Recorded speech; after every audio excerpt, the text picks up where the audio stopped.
Chapter 1278. With Tai Jinggang dead, Tai Jingang's underlings were defeated instantly. Especially with Lin Wei leading in Hun's ambush from afar, with Qing Yu and Gu Nianji's help nearby. Tai Jingang's underlings were all dead in no time. Of course, following Yun Jian's initial wishes, Tai Jingang's underlings were all killed, leaving only one alive.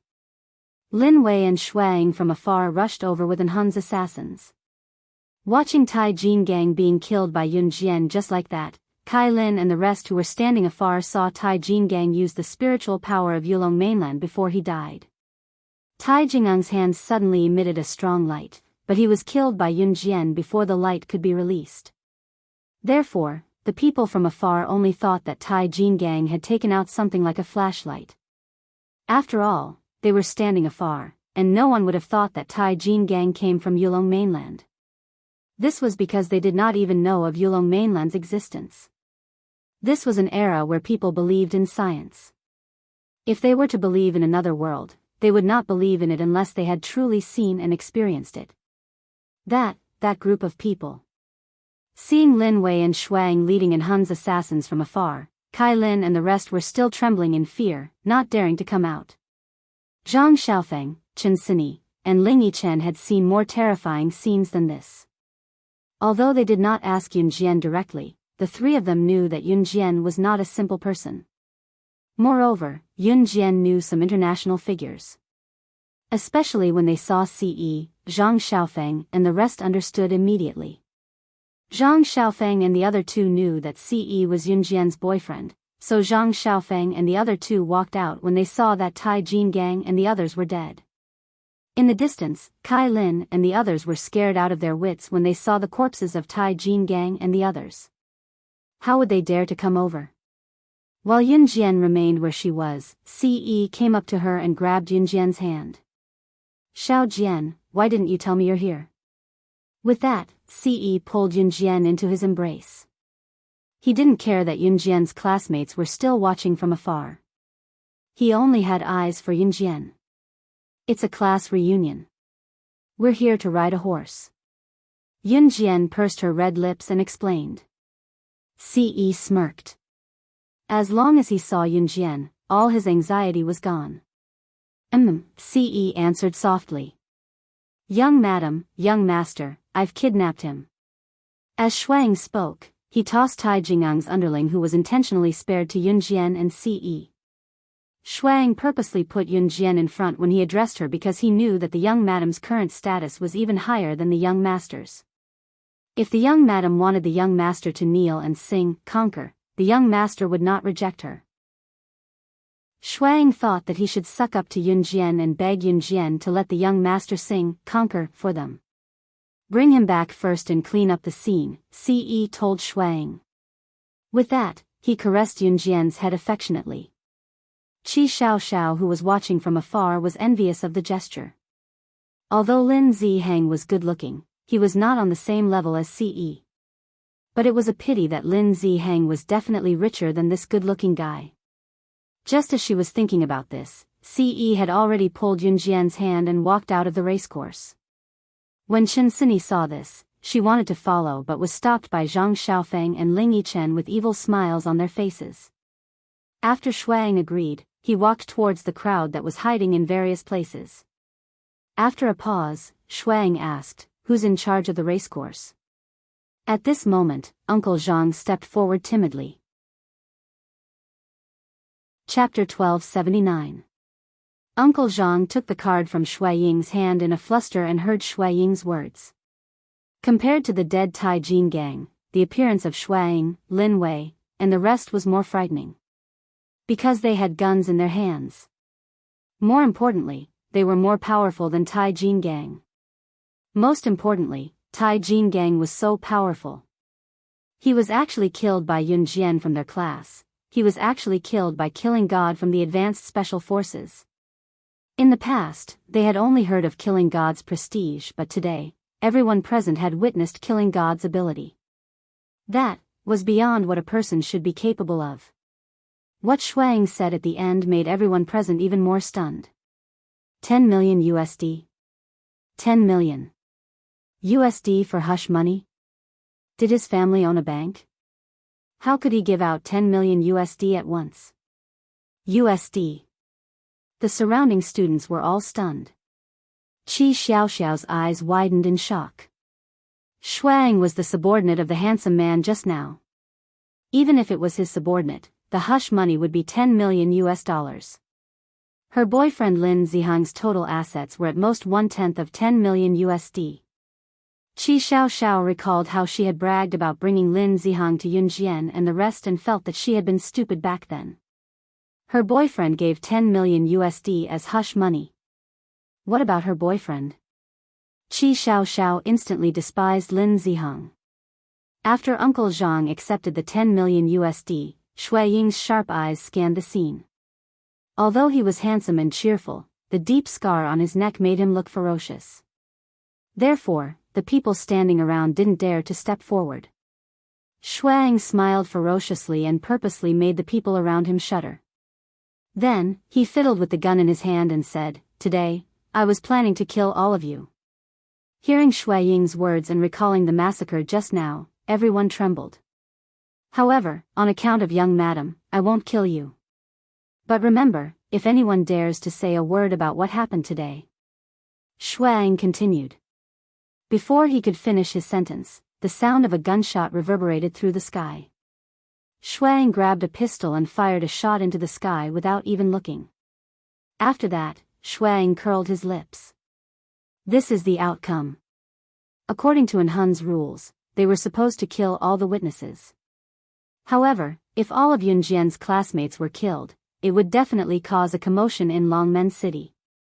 Initially, it would not affect Enhun Group at all whether it caused a commotion or not, but the problem was that Yunjian was still living in Longmen City.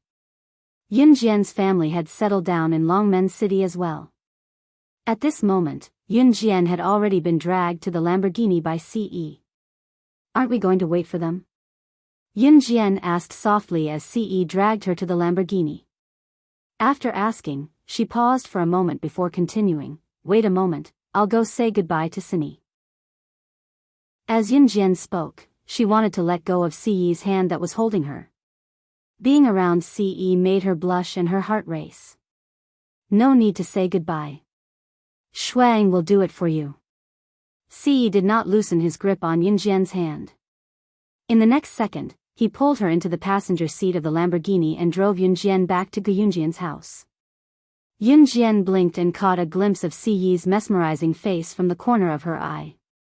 A small smile spread across her face. Just as Yunjian smiled at CE, she heard him say, "You're going to the International Underground Tea Party in 3 days." It was not a question, it was an affirmation. Yunjian was stunned. She remembered that she had not told CE that she was going to the tea party. In spite of it, Yunjian nodded. She knew that CE had never attended such places.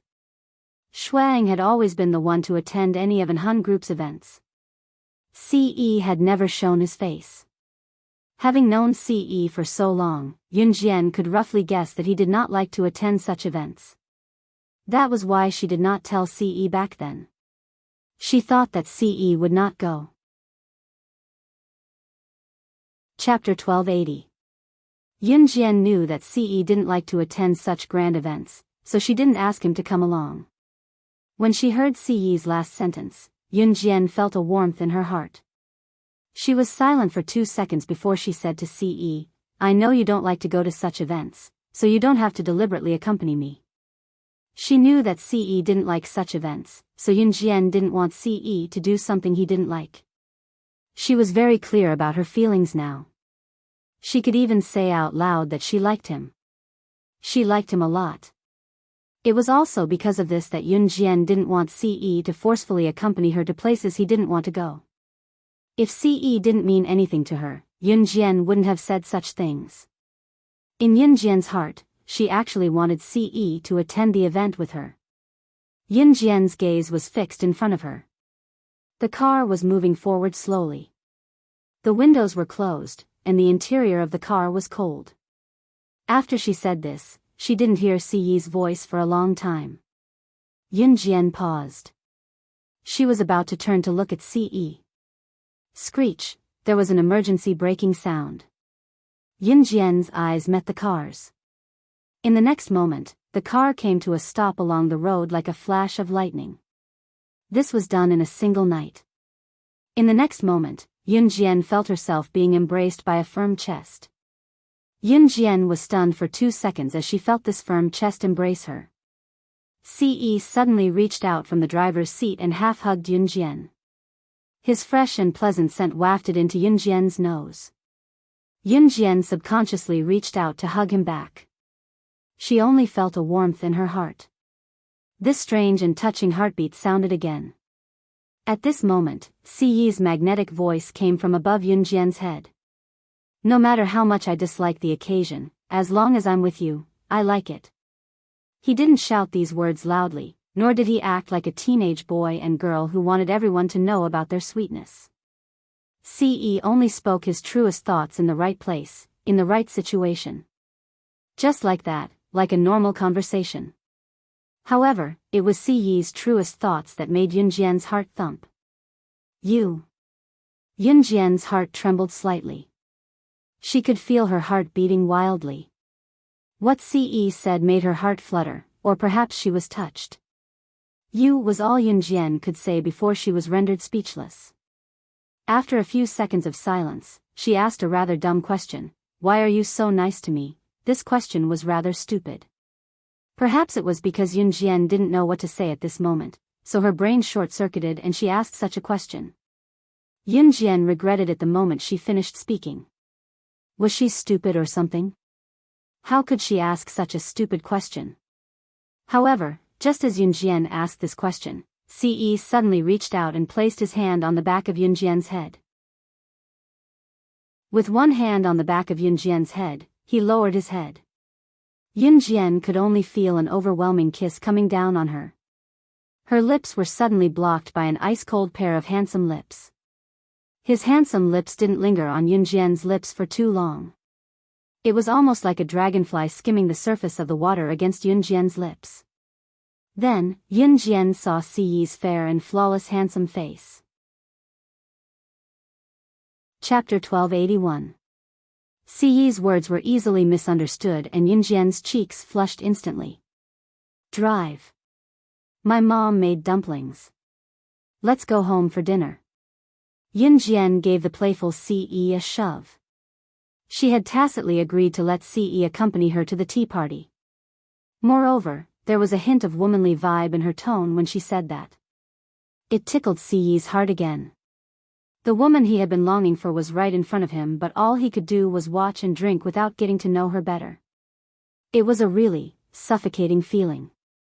Whenever Ce recalled how Imosan had interrupted his and Yunjian's moment back in Yulong mainland, Ce would feel suffocated. Yunjian, who sat beside Ce, waved her hand gently in front of Ce's eyes and said with a press of lips, "Let's drive. My mom said this morning that we should go home for dumplings." Qin Yiru called everyone to her house, planning to make a pot of dumplings tonight and have dinner together as a group. Gu Junjian happened to be here today as well. It was only then that Ce reluctantly shifted his gaze away from Yunjian and gripped the steering wheel to start the sports car's engine. Home. As for his Xiao Jian, there was still a long way to go. One day, he would get to know her better. Gu Yunjian's house. Qin Yiru was extremely busy. Without Lan Su's help, Qin Yiru had no helper as well. When Lan Su was still around, Lan Su would often follow Qin Yiru around and let Qin Yiru teach her all sorts of things. For example, making dumplings. There were a lot of dumplings to be made tonight. With Lan Su's help in the past, Qin Yiru was always faster. Today, it was basically Qin Yiru cutting the celery and meat fillings herself before wrapping the dumplings. Si Luo was already at Gu Junjian and Qin Yiru's house. Shuang had sent her over. She sat alone in the living room, looking a little scared. The water in the kitchen was boiling and Qin Yiru could not pull her hands away, so she asked Si Luo, who was sitting in the living room, gently, Girl, can you do me a favor?" Si Luo looked over when she saw that Qin Yiru was calling her and nodded at Qin Yiru submissively. "Can you help me pour the boiling water into the kettle?" Qin Yiru smiled at Si Luo, her hands never stopping working. Si Luo ran over to help when she. By the time Yunjian and Ce got home, Shuang and Lin Wei were already back.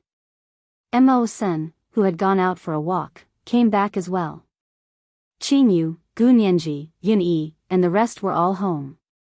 Qin Yiru had set up a huge round table for everyone to sit at.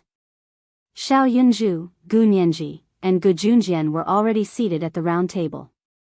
Just as Yunjian and Ce sat down, Qin Yiru brought out bowls of dumplings from the kitchen and placed them in front of their seats. Be careful, it's hot. Eat slowly. Qin Yiru smiled and walked to the kitchen. Qin Yiru had just turned around when Shuang called out to her, "Auntie, where's Si Luo? Why don't I see her?" Shuang had arranged for Si Luo to stay at Qin Yiru's house in the afternoon, so she naturally had to ask now that she was nowhere to be seen. That good child. She's helping me in the kitchen. It's all thanks to her this afternoon, or else I wouldn't have been able to handle it alone. Si Luo is such a good child. Look, the good child is here. Qin Yiru said happily and even pointed at the girl who was walking over from afar. Si Luo carried a bowl of dumplings and placed it in front of Shuang. She then took 2 steps back. This child's background is quite pitiful. Both her parents are dead. Why don't we let this child follow me from now on? I'm bored at home anyway, so this child can have a home. What do you think? Qin Yiru said what she had thought of earlier. Chapter 1282. The meaning behind that statement was self-explanatory. Qin Yiru understood at once and told Shuang with a sudden realization, Okay, Auntie understands.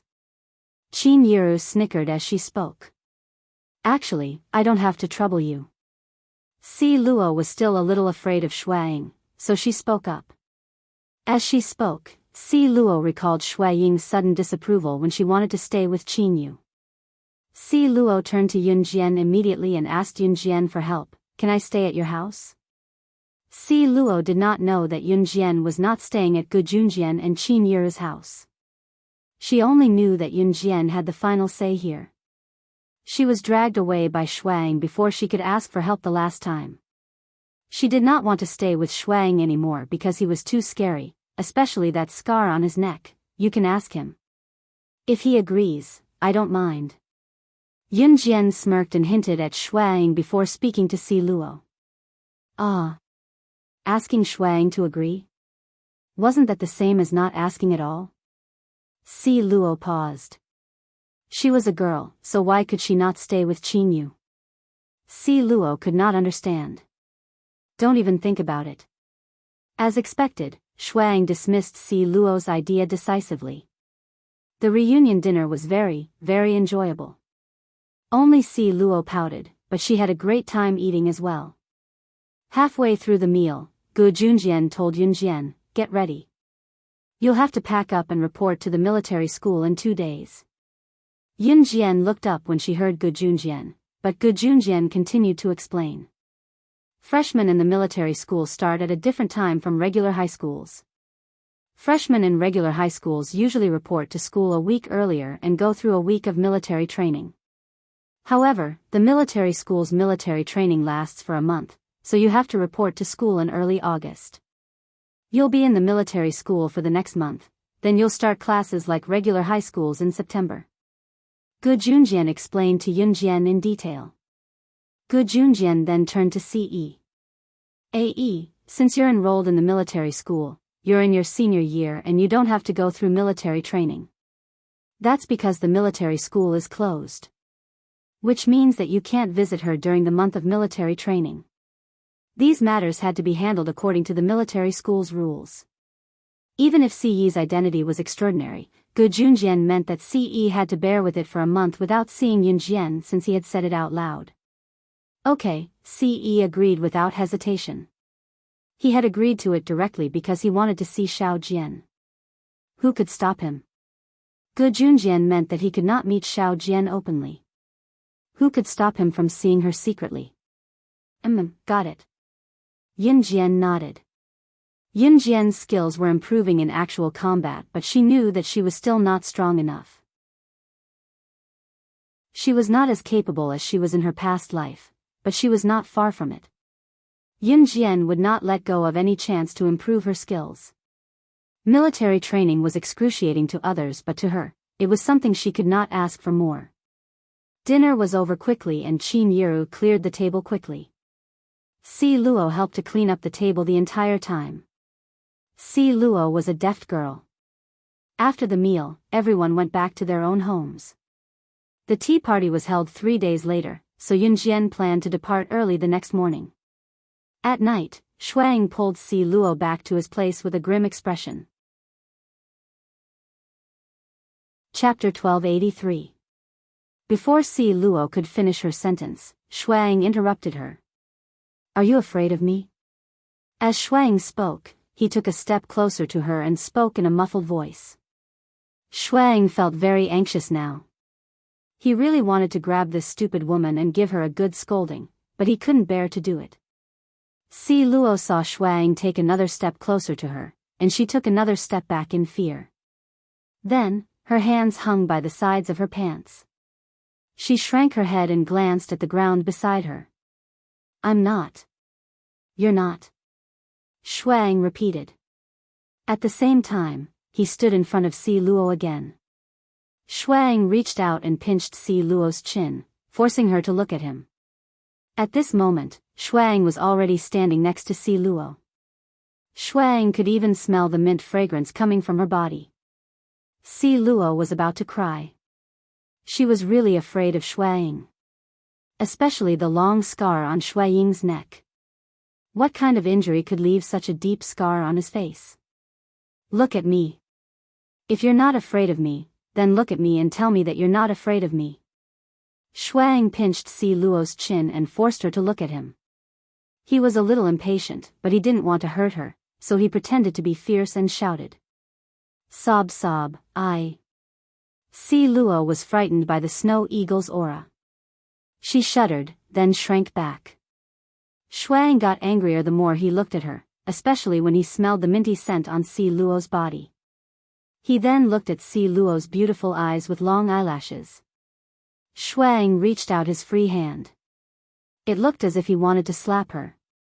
Si Luo suddenly remembered that she was beaten up when she was begging. She shrank back in fear and closed her eyes.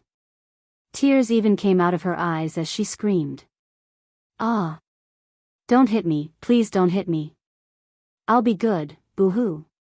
Shuang was stunned by Si Luo's reaction. After he recovered from his shock, he reached out his free hand and pressed the back of Si Luo's head, pulling her head towards him. In the next second, Shuang kissed Si Luo on the lips. Si Luo thought that Shuang was going to hit her, but he actually kissed her. Si Luo's eyes widened. Si Luo was dumbfounded. Shuang didn't kiss her for too long. After he kissed her, he immediately realized his mistake, so he quickly moved his lips away. Shuang punched the wall next to Si Luo as he recalled what he had just done. The hand slammed down hard, and even the white powder on the wall fell down. Si Luo shrank back in fear and covered her face with her hands. Si Luo only opened her eyes when she didn't hear anything after a while. She then saw Shuang looking at her with his dark eyes. She shrunk her neck, trembling. At this moment, Si Luo could see the scar on Shuang's neck up close. Those were terrifying scars intertwined together, revealing a huge scar. Just looking at it from such a close distance was enough to frighten people. Si Luo shrank back again, and her hand couldn't help but caress the terrifying scar on Shuang's neck. Si Luo was scared to death. She wanted to hide in fear, but when she saw the terrifying scar on Shuang's neck, she couldn't help but feel sorry for him. You. Does it hurt? Si Luo asked. Her face was filled with sadness. Si Luo was a very pure girl. She didn't even know what it meant when Shuang licked her lips a few times. Shuang immediately grabbed Si Luo's wrist when he heard what she said. He curled his lips and smiled at her. Are you worried about me? No, If your family saw you injured like this, they would be very sad. Si Luo frowned as she looked at the scar on Shui Ying's neck. He must have been in a lot of pain when he was injured so deeply. I don't have any family. Shui Ying's expression changed at the mention of family. As he spoke, he didn't stop what he was doing, but his expression became more ferocious. If it weren't for this deep scar, Shui Ying's looks would only be slightly less handsome than Si Yi's. After a pause, Shui Ying said harshly, if it weren't for my family and name, I wouldn't have this scar and been ridiculed since I was young. Shui Ying's words were harsh, but they touched Si Luo's heart. Tears streamed down Si Luo's face when she heard what Shui Ying said. Chapter 1284. Si Luo started crying without warning after hearing Shui Ying's words. Shui Ying panicked when he saw that. He hurriedly wiped Si Luo's tears away. To be honest, it was Shui Ying's first time wiping away a girl's tears. He used to hate girls who cried so easily. However, Si Luo gave him a different feeling. For some reason, Shui Ying panicked when he saw Si Luo's tears. It was as if something precious to him was crying. Furthermore, the girl's minty scent wafted into his nose. Shui Ying felt like he was going to be possessed. Shui Ying couldn't help but reach out to remove Si Luo's hand that was rubbing his eyes. He used his other hand to gently wipe away the tears at the corner of her eyes. Shui Ying panicked when he saw Si Luo's tears streaming down her face. What's wrong? Are you feeling unwell? Shui Ying's question made Si Luo cry even harder. Si Luo wanted to hold back her tears, but she couldn't no matter how hard she tried. She sobbed to Shui Ying. Why are you so pitiful? Don't your family want you anymore? Was your injury caused by them? It must hurt a lot, right? As Si Luo spoke, she reached out her delicate hand and gently placed it on Shui Ying's neck. Although she was afraid of the frightening scar on his neck, she still held back her tears as she asked, "What's wrong with you?" Si Luo wasn't faking it. A truly sad person's eyes couldn't be so pure. It was Shui Ying's first time seeing such a crybaby girl. At first, she was afraid of him and wanted to shrink away. She didn't want to go home with him and wanted to cry. Now that she had heard a bit of her tragic past, she couldn't stop her tears from flowing. Shui Ying didn't know how to comfort her. He hugged Si Luo in his arms and gently stroked Si Luo's back.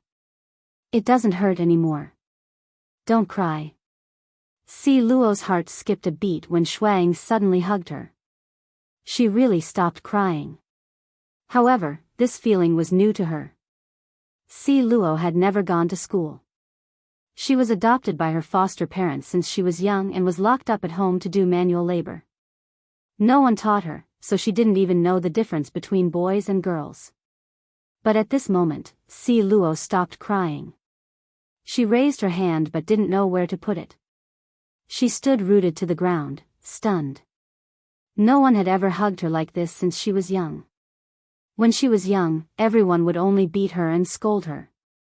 Regardless of whether it was the children or the adults, they all despised her. They said that she often did manual labor, was dirty, and had bacteria all over her body. No one was even willing to approach her. Si Luo was completely stunned. Shui Ying had never thought that he would actually hug her. But the faint scent of mint wafted from the girl's body, and Shui Ying couldn't bear to let go. No one knew what was happening here. At this moment, Yun Jian and Si Yi were sleeping on the same bed, but nothing happened.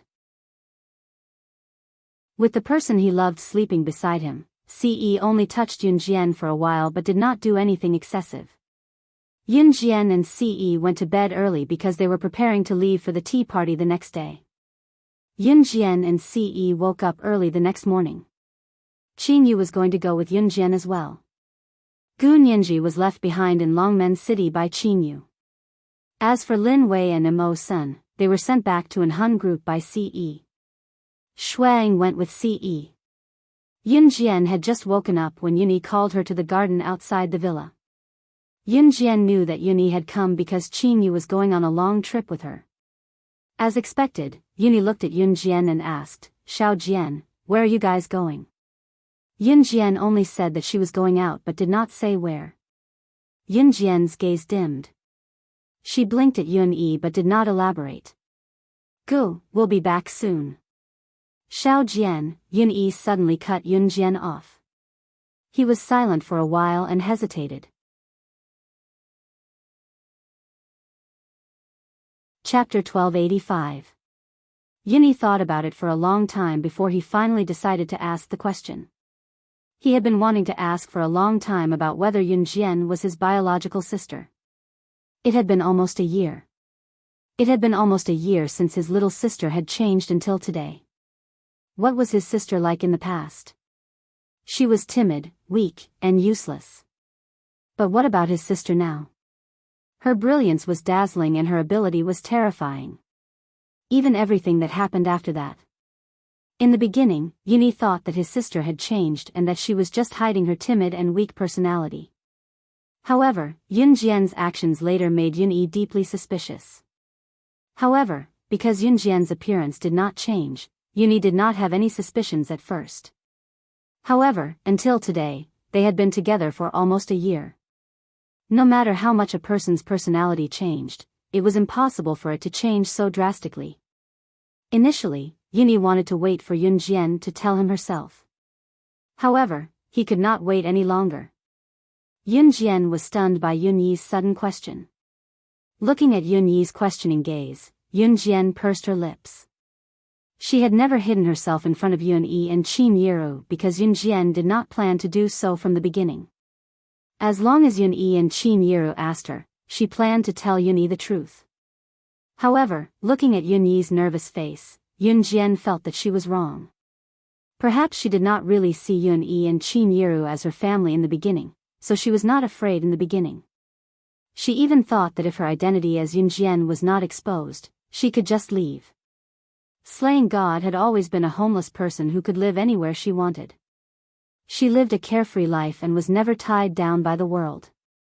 However, Yun Jian had never thought that she would be tied down by the word family with Yun Yi and Qin Yiru. Therefore, the more she did not want to say that she was not Yun Jian. However, when the day came, Yun Yi still asked. Yun Jian lowered her eyes. Finally, under Yun Yi's questioning, she looked up and said to Yun Yi openly, Yes, I'm not your biological sister, Yun Jian. She did not plan to lie again. If Yun Yi found out and hated her, if Yun Yi found out and told Qin Yiru the truth and chased her away, she would leave with Xiao Yunju immediately. She, Yun Jian, was not someone who could not let go. Seeing Yun Jian confess so openly, Yun Yi felt like he was struck by lightning. He was stupefied. Even when he was mentally prepared when he asked the question, he was still stupefied when he actually heard it. You're not Xiao Jian. Then where did my real sister go? Why are you here? To replace my sister's identity? Yun Yi asked a series of questions. Yun Yi paused in the end and his voice sounded calm, but if one were to listen closely, one could hear the raspiness and uncontrollable tremor in Yun Yi's voice.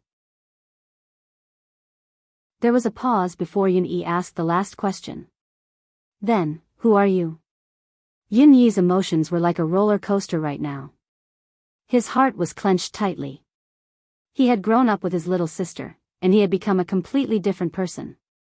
Those who had never experienced this would not be able to understand this feeling. Chapter 1286. Yun Jian opened her mouth. Every word that came out of her mouth made Yun Yi tremble violently. At this moment, Yun Jian paused for a moment before she continued. Yes, I'm not your biological sister. I'm an underground agent who kills without batting an eyelid. The person standing in front of you is not your biological sister, nor is she some spoiled daughter of a rich family. She's just an underground agent who stepped on countless corpses and barely managed to survive through life and death situations. She's the top wanted criminal of the 3S level Interpol. At the end of her speech, Yun Jian even used an outsider's tone to tell Yun Yi her identity in full detail. No one knew better than herself how much ability and courage it took to survive in an assassin organization like Hun. She wished so much that she was just an ordinary junior high school student, with a brother who doted on her, just like Yun-yi, and a mother who loved her, just like Qin Yiru. Outsiders respected her, only because they saw her strength. But to be honest, she didn't even have the right to choose whether to live or die back then. She couldn't be like an ordinary junior high school student, who could decide her future through exams like middle school and college entrance exams. She also couldn't be like an ordinary student, who could choose her future career after finishing high school and college. Yun Jian had lived in a world of swords and blood since she was young. She didn't have the right to choose her career. She didn't even have the right to choose whether to live or die. She could only rely on her own two hands. She could only use her own two hands to kill everyone who stood in her way, and then fight for the right to live. This was her life, and also her childhood. Outsiders only saw their glamorous, cool, and terrifying killing skills. But who could have seen how she had survived the massacre? So after she was reborn, she came to an ordinary living environment, an ordinary family, and an ordinary school life. She was greedy. Just like how many people who didn't know her world wanted to explore her world and her living environment, she also wanted to experience the life of an ordinary person. When Yun Jian said that she was an agent of an international underground organization, Yun Yi's heart trembled. He didn't expect that the person in front of him wasn't his sister, but such a terrifying existence in the world. But after listening to Yun Jian's words, Yun Yi could even feel the loneliness in Yun Jian's words. She had no one to rely on and no one to rely on. To Yun Yi, the memories of a year with Yun Jian were more than 10 years' worth of memories with him and his sister. Even after knowing the truth, Yun Yi still felt that Yun Jian was his biological sister. He clenched his fists, but Yun Jian was already speaking to him in a normal tone. When I woke up, I possessed your sister's body. I don't know whether your sister is still alive or not, and I don't know where she went, but I can guarantee with my integrity that I have never harmed you or Mom. Yun Jian's words touched Yun Yi's heart. Yun Yi shook his head abruptly and quickly told Yun Jian, No, Xiao Jian, I'm not afraid that you'll hurt me and Mom. I just want to know the truth. Yun Yi paused before he told Yun Jian seriously, Xiao Jian, whether you're my biological sister or not, I've already treated you as one in my heart.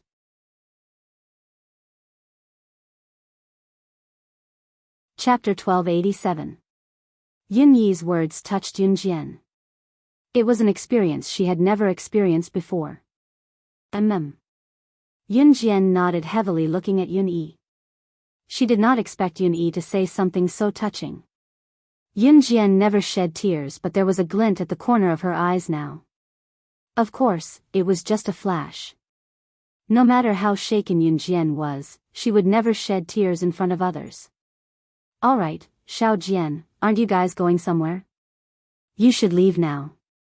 Yun Yi was no longer as hesitant as before now that everything was out in the open. Although his younger sister's whereabouts were unknown, there was nothing he could do, so he let it go, but he would never give up. When Yun Jian saw Yun Yi suddenly opening his mouth to smile at her in an attempt to lighten the tense atmosphere, she regained her usual emotions.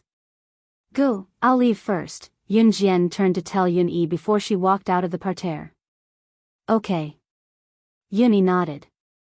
Yun Yi then thought of something and stopped Yun Jian. Xiao Jian, I won't object to where you guys are going, but I only have one request. You guys must go there safely and come back in one piece. Yun Yi's words tugged at Yun Jian's heartstrings. Yun Yi was not worried about anything else. He was only concerned about Yun Jian and the others' safety. This touched Yun Jian, so she looked at Yun Yi and nodded. Go, I promise you. No matter what happens in the future, I'll come back alive. Yun Yi did not ask her where she was going or what she was going to do. He never asked about it, but he was essentially the same as Qin Yiru. They only wanted Yun Jian to be safe. When Yun Jian came out of the parterre, Ce was leaning against the Lamborghini sports car with his back against it. He was leaning his legs against the short Lamborghini sports car leisurely. His tall and lean figure was handsome no matter how one looked at it. He watched as Yun Jian walked toward him. Why were you gone for so long? Ce asked softly when Yun Jian came to him, holding Yun Jian's hand as he spoke. I talked to Gu for a while. Yun Jian smiled at Ce with her eyes crinkled. Now that she had both kinship and love, this was the life she had yearned for in her previous life. Ce did not probe further. He patted Yun Jian's head softly with his large hand and pulled Yun Jian into the car. Other than Ce and Yun Jian, Shuang and Qing Yu were also there. Shuang reluctantly left Si Luo at Qin Yu's house. Before he left, he reminded Si Luo that he would pick him up when he returned. He was afraid that Si Luo would stay at Qin Yu's house and refuse to leave. Every international underground tea party was very dangerous.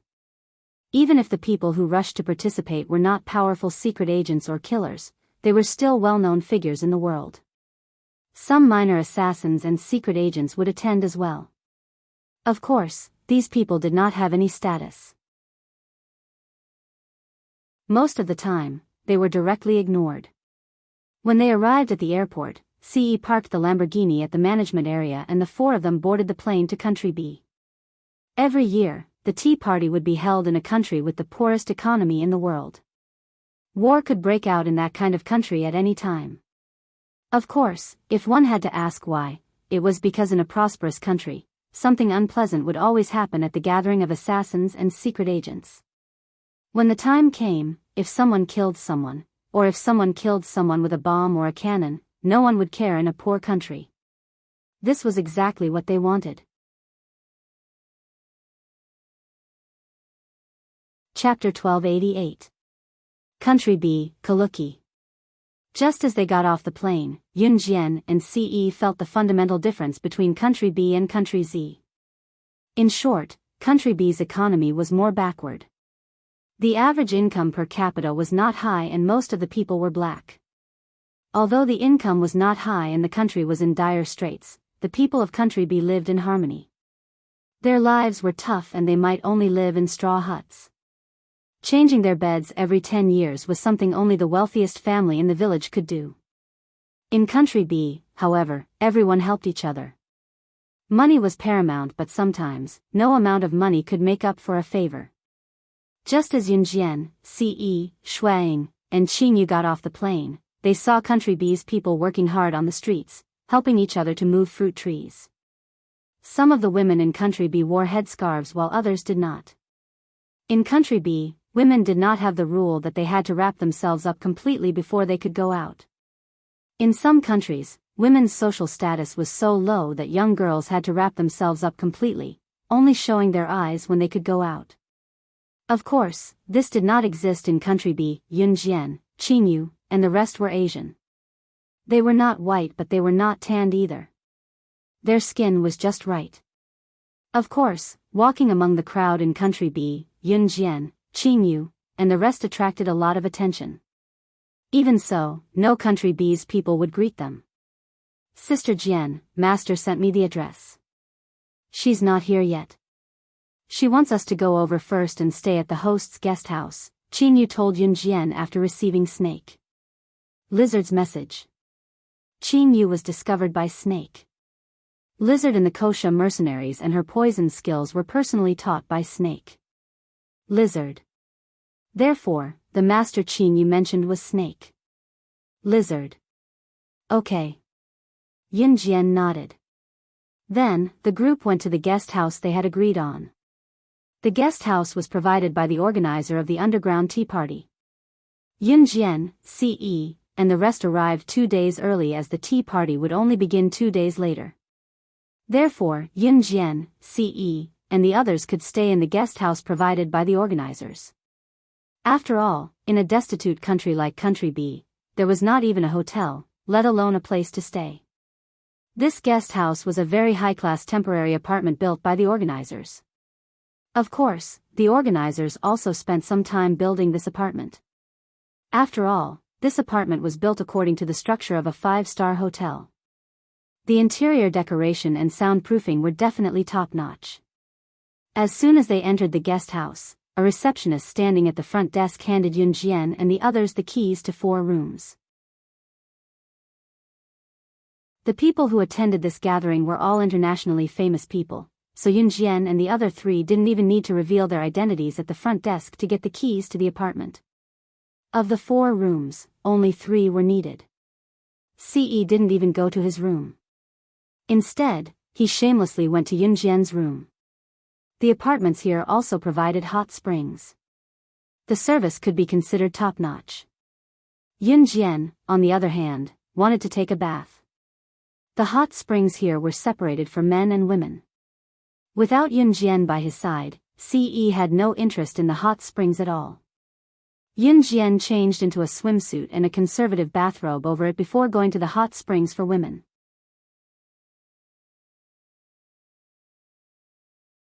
Chapter 1289.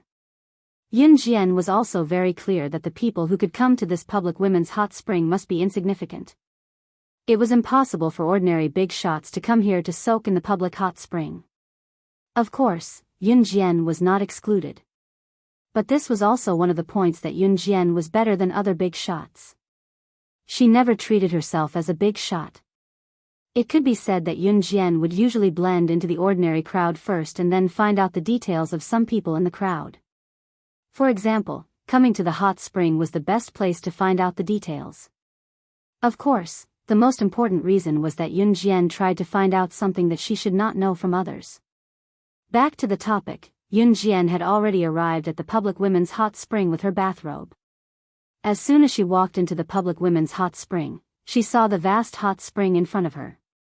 The hot spring covered a large area, about the size of 5 or 6 ordinary classrooms in a school. The hot spring was not purely natural, but man-made. Of course, all the investment was provided by the organizers.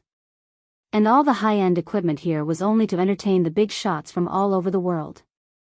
There were already many people soaking in the hot spring, and this place was exclusively for women. Yunjian's appearance quickly attracted the attention of many women present. After all, Yunjian's looks were stunning even if she did not wear any makeup. Of course, the women in the hot spring came from all over the world and various countries.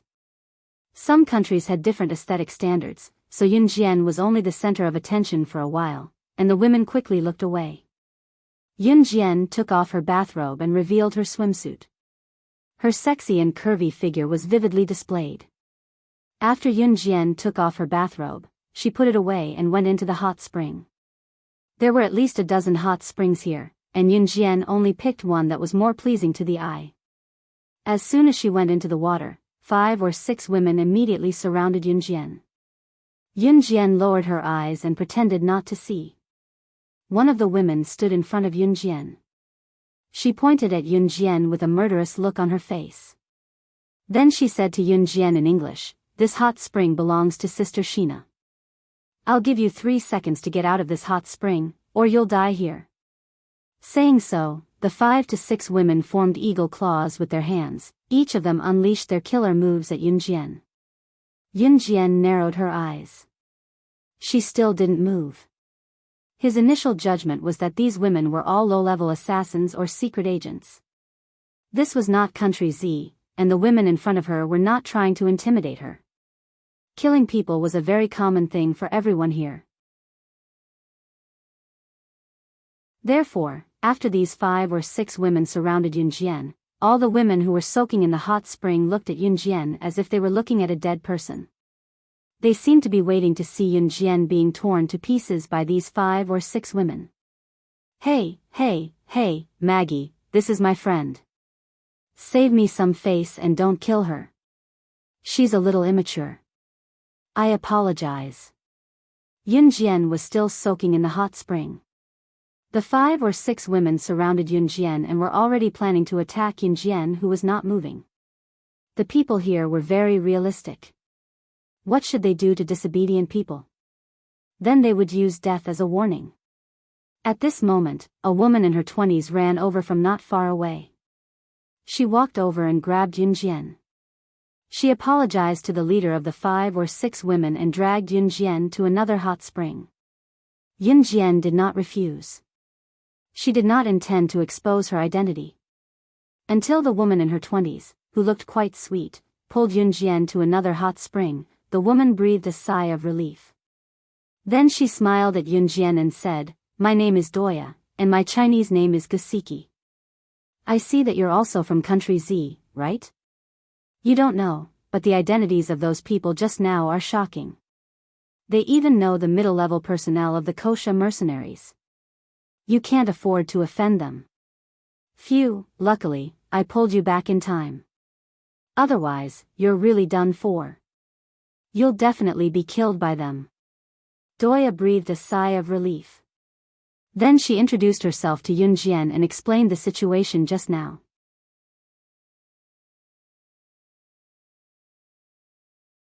Chapter 1290. Doya turned her gaze to Yunjian after that. Just as Doya was about to say something, Yunjian thanked Doya. Thank you. Doya grinned at Yunjian's gratitude before waving a hand at her. Heh, it's no big deal. We're all from country Z after all. Doya then moved closer to Yunjian and pointed at a few women in a hot spring. She then said to Yunjian, let's sneak over there. Let's sneak over there. Those are my friends. Shoo, lower your voice. Don't let Maggie and the others see us. Maggie was the leader of the group that surrounded Yunjian with 5 or 6 women. It seemed that Doya was quite afraid of Maggie and the others. Yunjian knew that Doya had pulled her to another hot spring just now to avoid Magi and the rest's line of sight. Doya noticed that Maggie and the others were no longer looking at her and Yunjian. She then decided to bring Yunjian back to her friends. Okay. Yunjian naturally didn't refuse. Then let's go. Doya pulled Yunjian's hand and ran to the hot spring where her friends were like a big sister avoiding the attention of Maggie and the others. Yunjian followed Doya's footsteps the entire time. At this critical moment, if Yunjian or Doya made any noise, Maggie and the others would come looking for trouble again. This was the bloody world that Yunjian lived in her previous life. People with power and authority would rush up and kill whoever they didn't like or tease them before humiliating them to death. Therefore, even if Doya had saved Yunjian from Maggie just now, there was no telling if Maggie and the other women would make a comeback. Doya heaved a sigh of relief when she brought Yunjian to the hot spring where she and her friends were. Doya, you really saved this girl? One of Doya's friends said lazily as Doya pulled Yunjian into the hot spring. Yunjian immediately looked up and saw a woman whose breasts were so big that even her swimsuit couldn't cover them. She was looking at her with her arms crossed. You can't even take care of yourself and you still want to save others. Doya, do you know how dangerous it was just now? Maggie and the others aren't simple people. Especially Hina. Hina's old flame is from the Inhun organization. Most importantly, they know people from the Kosha mercenaries. Also, I heard that even the boss of the Western Underground black market owes Hina a favor. A woman in a bikini started scolding Doya after the woman with the big breasts finished speaking. They were a group of low-level assassins who couldn't afford to offend anyone. Because it would bring about a fatal disaster. Among all the people present, Hina, who was the sister Hina that Maggie mentioned, was the one with the highest status. Therefore, every woman in the hot spring was in awe of Hina. Before Yunjian came, Hina killed a woman like Yunjian who everyone thought was self-righteous. Doya's friends thought that saving Yunjian from Hina's follower Maggie was a very risky thing to do. Doya waved her hand and smiled before her friend finished speaking. It's fine. Maggie owes me a favor. I was very safe just now. With that, Doya lowered her voice and told the group with a pat on Yunjian's shoulder. Besides, I don't want to see such a pretty girl get killed by those people. Chapter 1291. Yunjian didn't say anything. She quietly listened to the people in front of her talking about how Doya saved her. After listening to their conversation, Yunjian could already conclude that Doya was the kindest among them. However, her kind personality wasn't suitable for this path. If Doya continued to maintain her kind heart, Yunjian was sure that she would lose her life one day because of her kindness. Doya, we don't want to see any killing or death. However, your actions not only put you in danger, but if Hina intervened, we would all die here. It's true that you saved this little girl, but you should think about it carefully. We're assassins, not charity workers. The big-breasted woman whose breasts couldn't even be covered by her swimsuit spoke to Doya very seriously. She wasn't targeting Yunjian. Instead, she wanted Doya to see the truth. They weren't strong enough to save anyone now. If Maggie didn't owe Doya a favor just now, not to mention Doya, even Doya's friends would have to die here because of Doya's meddling. Doya was stunned. She couldn't speak for a long time. Finally, Doya was silent for a while. She was about to say, "I promise, this is the last time." Well said. A clear female voice interrupted Doya's words and reached the ears of Doya and her friends. When Doya and Doya's friends turned to look at the source of the voice, they saw Yunjian leaning leisurely on the shore of the hot spring. She closed her eyes and said those 3 words faintly. Everyone present was stupefied for a moment. Did they hear wrongly? This little girl actually said that she was well said? She said that the big-breasted woman's words were well said? Everyone present was criticizing Doya for saving Yunjian. In the end, the little girl actually agreed with the big-breasted woman's words? Everyone was dumbfounded. If it were anyone else, they would probably be furious after hearing what the big-breasted woman and the woman in the bikini said. After all, the big-breasted woman and the woman in the bikini wanted Doya to not save Yunjian and let Yunjian be killed by Maggie's group. In the eyes of the big-breasted woman and the woman in the bikini, if Doya didn't save Yunjian just now, Yunjian would definitely die. Due to Yunjian's age and her seemingly ignorant face, everyone felt that she must be a newbie from some assassin or secret agent organization. However, what Yunjian said surprised everyone. She actually spoke up for the big-breasted woman and the woman in the bikini? Is she stupid? Just as everyone was thinking that, they heard Yunjian's voice again. Yunjian's words were directed at Doya. From my point of view, I should be thanking you. However, from the assassin's point of view, your kind actions just now will bring you a fatal disaster sooner or later. She's very right. You're assassins, not charity workers. Yunjian's simple words made everyone present gulp. No one expected this teenage girl in front of them to have such a deep understanding. Yunjian didn't give off the feeling of a newbie assassin or secret agent who had just debuted. Instead, it felt like Doya and Doya's friends felt their hearts tighten at this moment.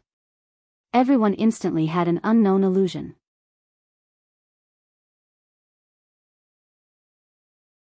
Chapter 1292. However, everyone quickly dismissed this idea. After all, Yunjian was still young. She couldn't have started training when she was still in her mother's womb, right? So when they thought of this, they didn't think that Yunjian was some big shot on the international stage.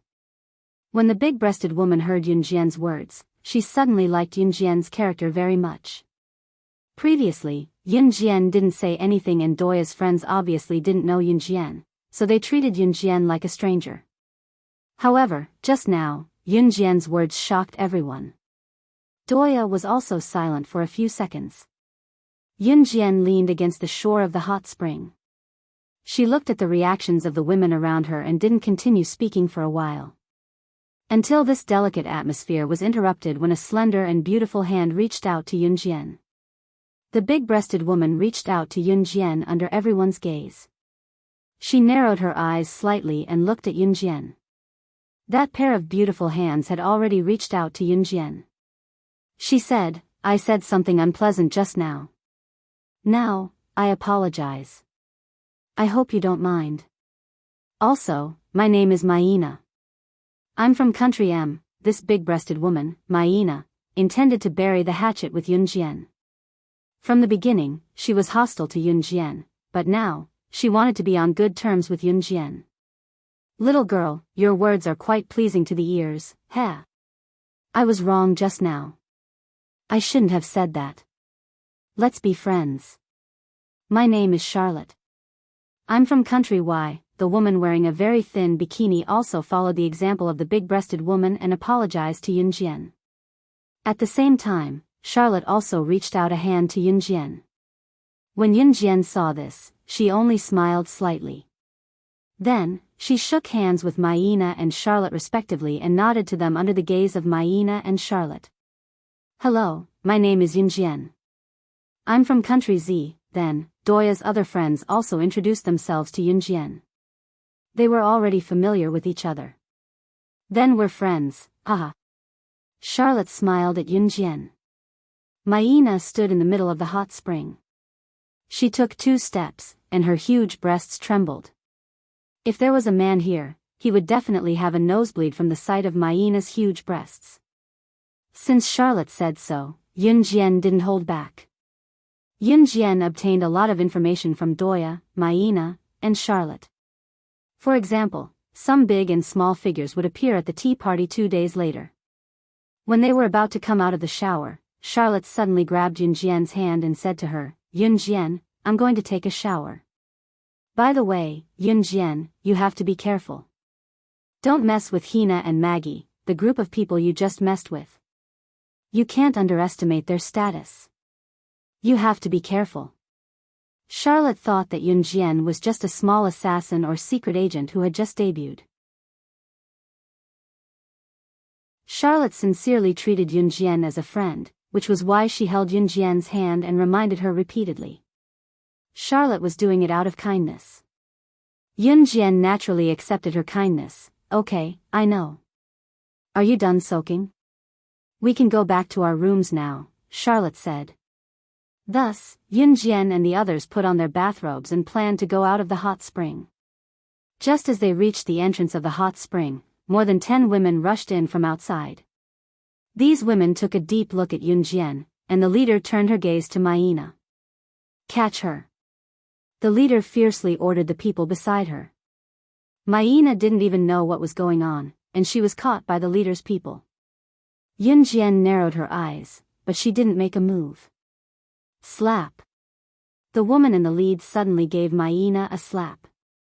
Nah. Doya was shocked. She wanted to rush to Maina, but she was stopped by Charlotte.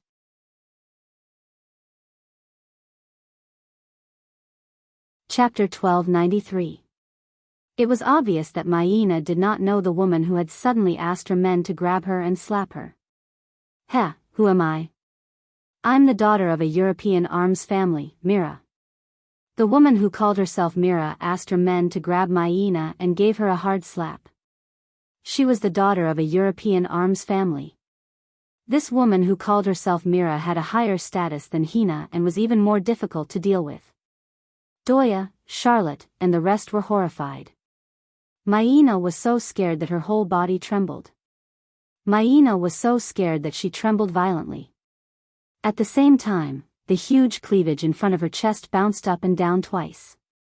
Mira was even angrier when she saw that. Mira lifted her leg and kicked Maina's huge chest hard. She then walked over and pulled Maina's hair. How dare you ask me who I am? My man's soul was hooked when he saw you this morning. I'm here to teach you a lesson today. If I see you again, I'll make sure you die a horrible death. Mira said as she turned around to look at Yunjian, Doya, and the rest like a rich lady. To be honest, Yunjian could attack, but she would expose her identity if she did. Exposing her identity before the tea party would definitely put her in danger.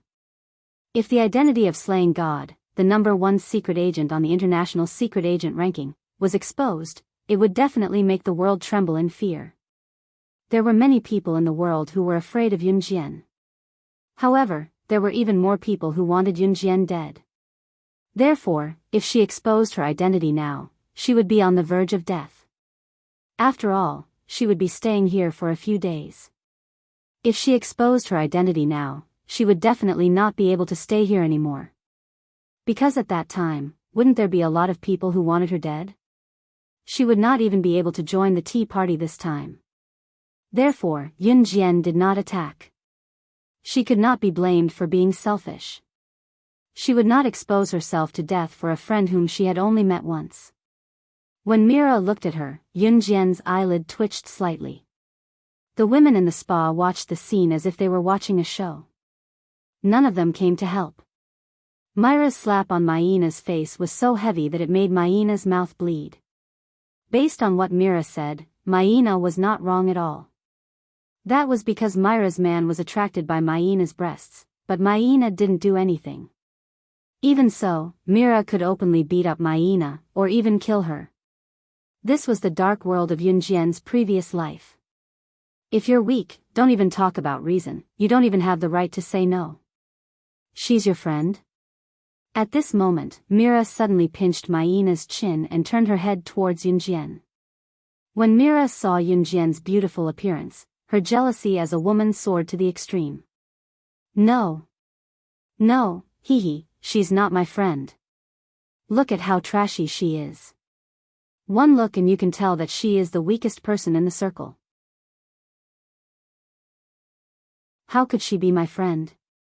Maina was stunned. Then, she looked coldly at Yunjian and laughed. Behind her back, Maina was hinting at Charlotte with her eyes, asking the latter to take Yunjian and leave quickly.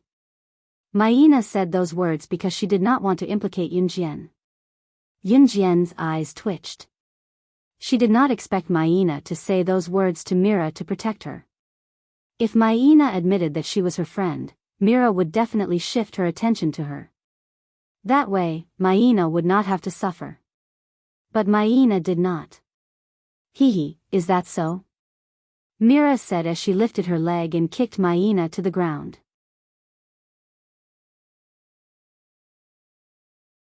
Chapter 1294. Yunjian did not clench her fists nor did she show any signs of worry for Maina. It was because of this that Mira believed that Maina did not know Yunjian. Otherwise, Mira would have found a random reason to drag Yunjian into this. Charlotte, on the other hand, clenched her fists in the dark. She watched her best friend Maina being beaten up by Myra's men but she could not do anything.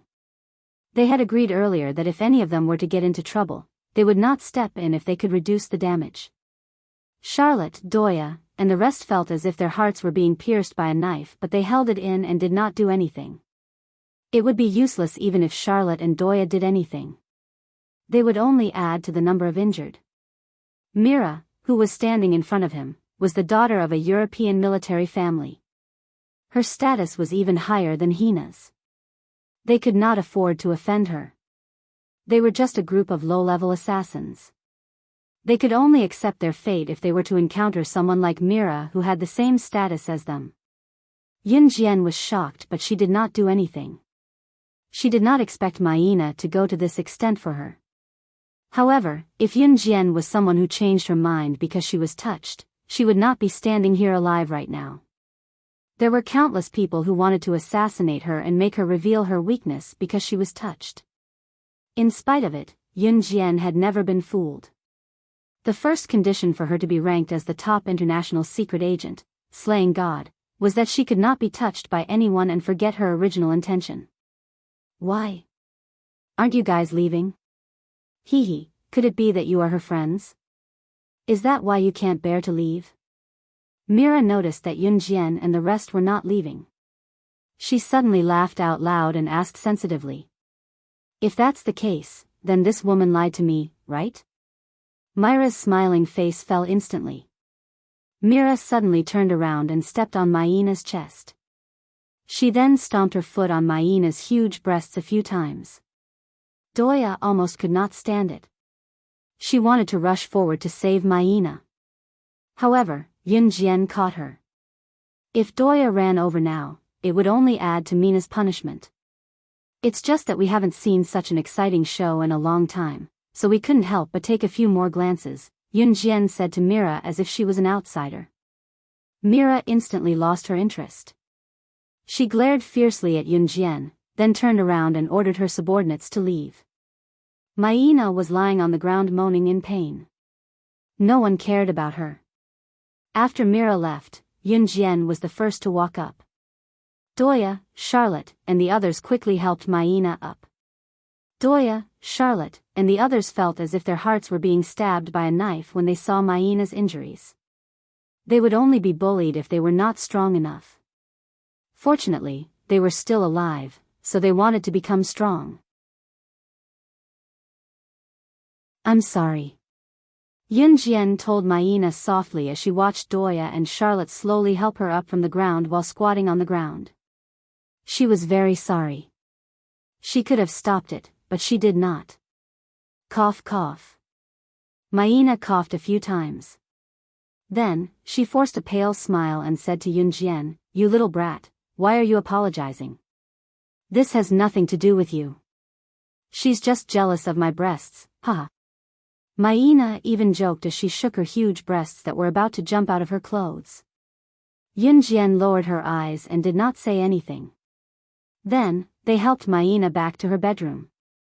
Yunjian applied medicine for Maina and then returned to her room. As soon as she entered the room, she saw Ce sitting on the sofa. He was wearing a bathrobe. It seemed like he had just taken a shower in the bathroom. The water on his hair flowed down his neck and into the bathrobe on his firm chest. His fair and handsome face was even more handsome.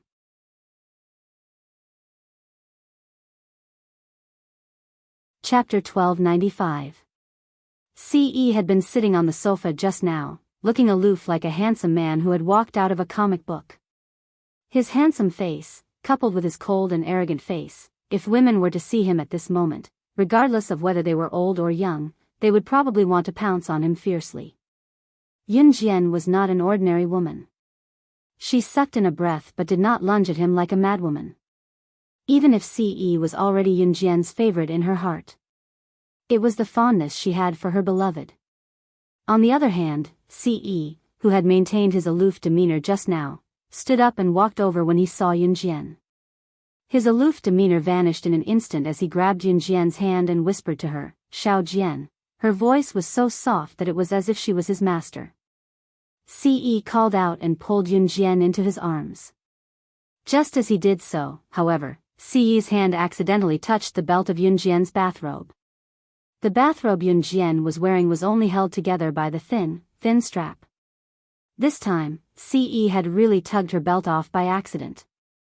Once the belt was pulled off, Yunjian's bathrobe slid to the floor. Yunjian was wearing a swimsuit underneath that showcased her proud figure. Ce felt like a part of him was swelling violently when he saw what was happening. Xiao Jian. Ce, who was usually calm, was panicking. It was fine if he was not panicking, but once he did, Ce's hand was originally going to rest on Yunjian's slender waist, but it slipped and accidentally landed on Yunjian's butt. The swimsuit that Yunjian was wearing happened to wrap around her buttocks, making it rather sensitive.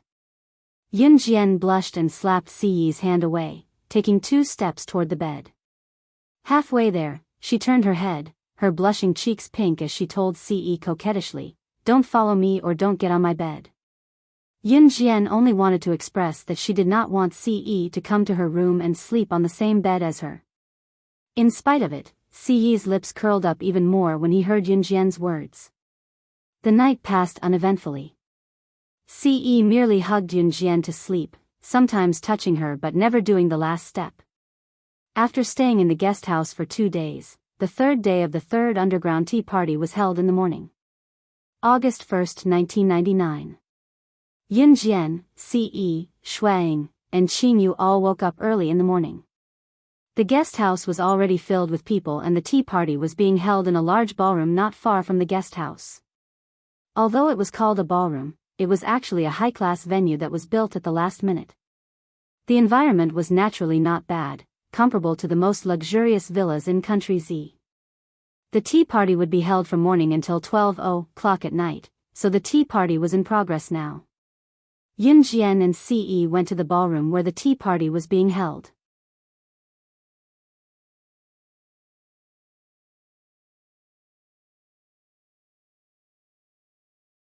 Chapter 1296. In the beginning, Doya and Charlotte could still pretend that they didn't know Maina like they did 2 days ago. But now, it wasn't as simple as a normal lesson. Maina was killed by Mira. Maina was dead. The reason was because Mira was holding the hand of the man standing beside her and accidentally bumped into them. That man took a few more glances at Maina's breasts like before. Because of this, Mira ordered someone to humiliate Maina and cut off her breasts in public. Maina died on the spot. This was the result of a person without power and influence going up against a person with power and influence. The surrounding people looked at Maina's disfigured breasts with relish. No one sympathized with Maina. They even thought that she deserved it. Because Maina was a weakling. She deserved to die because she was weak. Ah. Ah. You evil woman. You'll die a horrible death. Nah. Nah. Ah. Apart from the others' indifference, Doya and Charlotte had the deepest feelings for Maina. At this moment, Doya and Charlotte had already roared madly and wanted to rush towards Mira, but they were firmly held back by their other friends. Mira was the strongest here, so if Doya and Charlotte were to charge at Mira without reason, they would be sacrificed for no reason. In this bloody world, if you didn't have power or influence, you could as long as you were strong enough to kill the enemy's army. But if you couldn't and didn't have power or influence, there were many people who would end up as miserable as Maina, or even more miserable than Maina. Yo, do you guys want to be played to death by me like this woman? Mira looked at Maina's breasts that she ordered someone to cut off. She glanced at Doya and Charlotte and said in a sarcastic tone. Mira didn't know what she had done wrong. She raised her leg and stepped on Maina's chest that had been cut off. Puff puff puff puff puff puff puff puff. The breasts were trampled into paste by Mira in front of everyone. It also took away the last shameful moment in Maina's life. Blood splattered everywhere. Doya, Charlotte, and the others cried even louder. However, the surrounding people who were watching the show were laughing as if they had seen a perfect show. Some of the men even laughed lecherously and sighed, "Sigh, such a beautiful woman. How nice would it be if we could take turns to f*ck her to death. What a pity for her big breasts, tsk. As he spoke, the evil man gestured with his hand. In this lawless world, Maina was humiliated even after her death. But no one could help her. Yunjian had just made her way through the crowd when she saw Mira and Charlotte being hugged tightly by a few friends who were equally sobbing but rational. They were wailing in agony, but they could not avenge Maina. When she clearly saw the scene just now, although her expression did not change in the slightest, her heart was fiercely touched. Yunjian pushed her way through the crowd and came to Doya and Charlotte. Looking at them, she asked faintly without saying anything, "Tell me what happened just now." The more Yunjian stayed silent, the more her heart did the opposite. She still remembered that when she was kidnapped by the organization in her previous life, she had a good friend. She couldn't remember the name of the little girl. She only remembered that every night when she was kidnapped, the little girl would hug her and comfort her not to be afraid. The little girl once said, "I'm here, don't be afraid. We'll be fine. We'll definitely be able to go home." In that world, the word home was harder than ascending to the heavens. Yunjian was not born a murderous maniac. She had been cowardly and scared before. Later on, the little girl died. Her limbs were cut off by the other girls in the organization and her heart was dug out. Chapter 1297. The little girl had died for Yunjian. Originally, the person who had died was Yunjian. Just like Maina, Yunjian did not provoke anyone. However, when she was in the organization, she attracted jealousy because of her extreme talent. At that time, Yunjian was 7.5 years old. She was extremely talented, but everyone was jealous of her. Hence, the group of girls organized many other girls to frame Yunjian. They placed the item on Yunjian's bed and insisted that Yunjian had stolen it.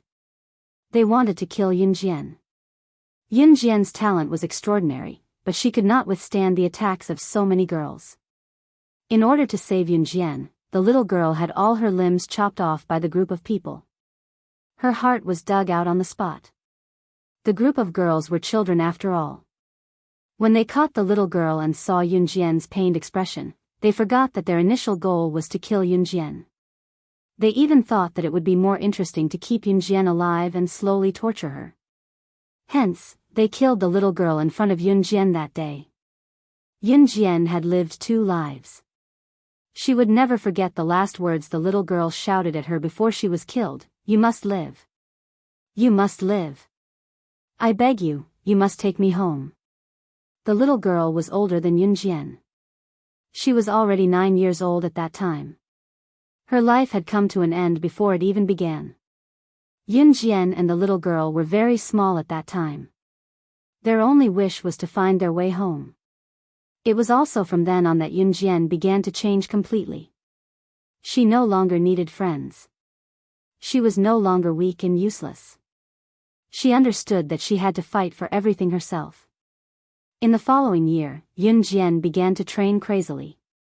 She killed all kinds of children around her to force herself to live. In almost a short year, the children who were abducted into the assassin organization with her when they were 5 years old all lost their lives to her flying daggers. Children kept coming in from the organization. However, those who came in were living people. When they came out, they were cold corpses. It was already very fortunate that there were corpses left. 8 or 9 out of 10 people couldn't even find their bodies. After that, she debuted at the age of 12 and officially took over assassination missions as an agent. Everything that happened after that has already been mentioned. She began to turn into an out-and-out homicidal maniac, an emotionless killing machine. When his soul returned to reality, he saw Maina lying in a pool of blood and Myra's face. Yunjian's heart surged with an unknown anger. As she recalled Maina, Yunjian felt as if she had seen a little girl protecting her. Sensing Yunjian's murderous intent and sadness, Ce held her hand. Doya and Charlotte, who stood rooted to the ground, were already so mad that they couldn't speak. In the end, it was Charlotte who tried her best to calm her breathing towards Yunjian. However, she panted heavily as she spoke to Yunjian. She killed Na. Her man wanted to see Na's. She said that Na seduced him. So just now, she had people cut off Maina's breasts in front of everyone and humiliated her to death. But for some reason, Charlotte couldn't bring herself to say the rest of her words. Isn't she just a slut? So what if she killed her? Mira stood in the distance and said coldly. Then, Mira turned her gaze towards Yunjian. She was provoked by Yunjian's perfect face and skin, and her jealousy rose again. Mira looked at Yunjian. Just as she was about to say something, she saw Yunjian suddenly let go of Ce's hand and walk over. Myra's heart skipped a beat. Then, "You can go die." Yunjian walked over very slowly and said this sentence faintly.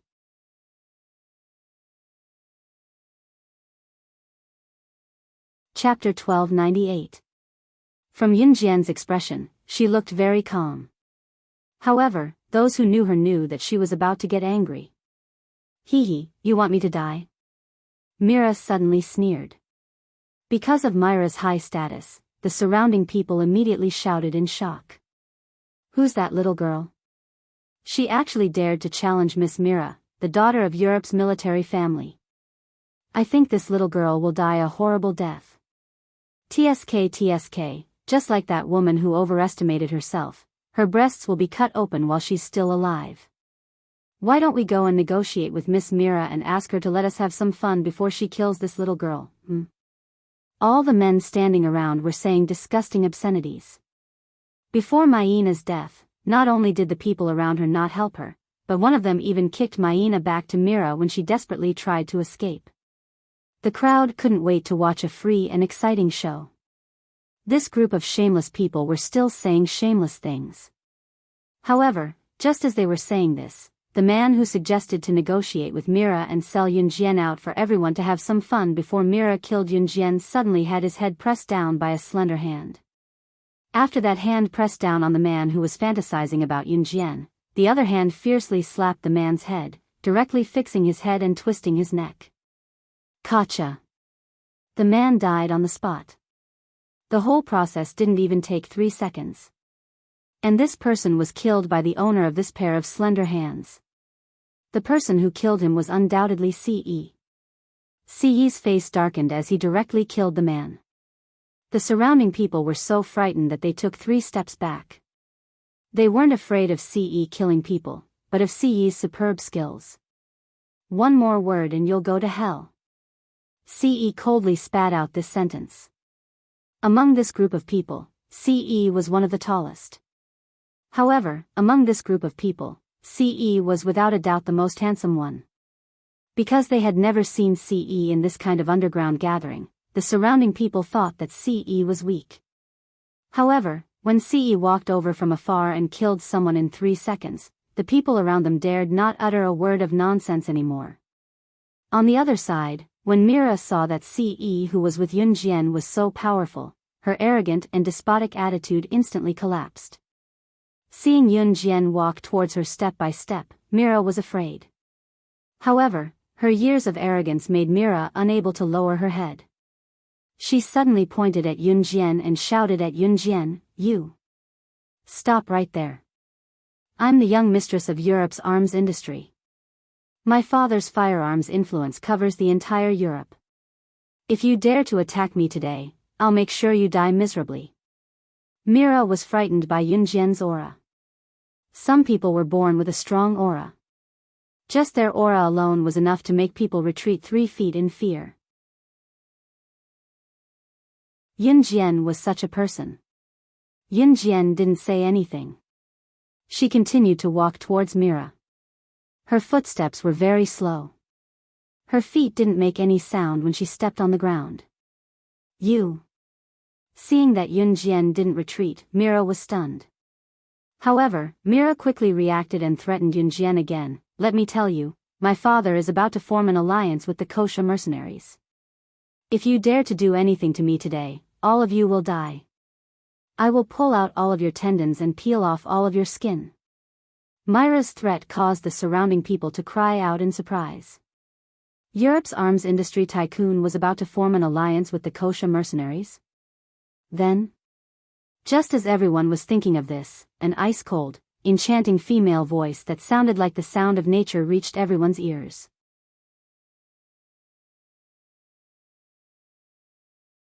Chapter 1299. Yunjian's words were extremely high-profile this time. She did not use Kosha mercenaries but my Kosha mercenaries. The former could give people a feeling of yes or no, but the latter was an absolute tone.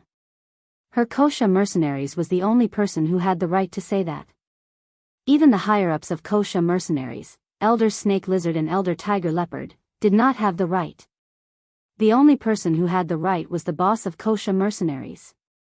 At the same time, other than those around her, no one had ever seen her face.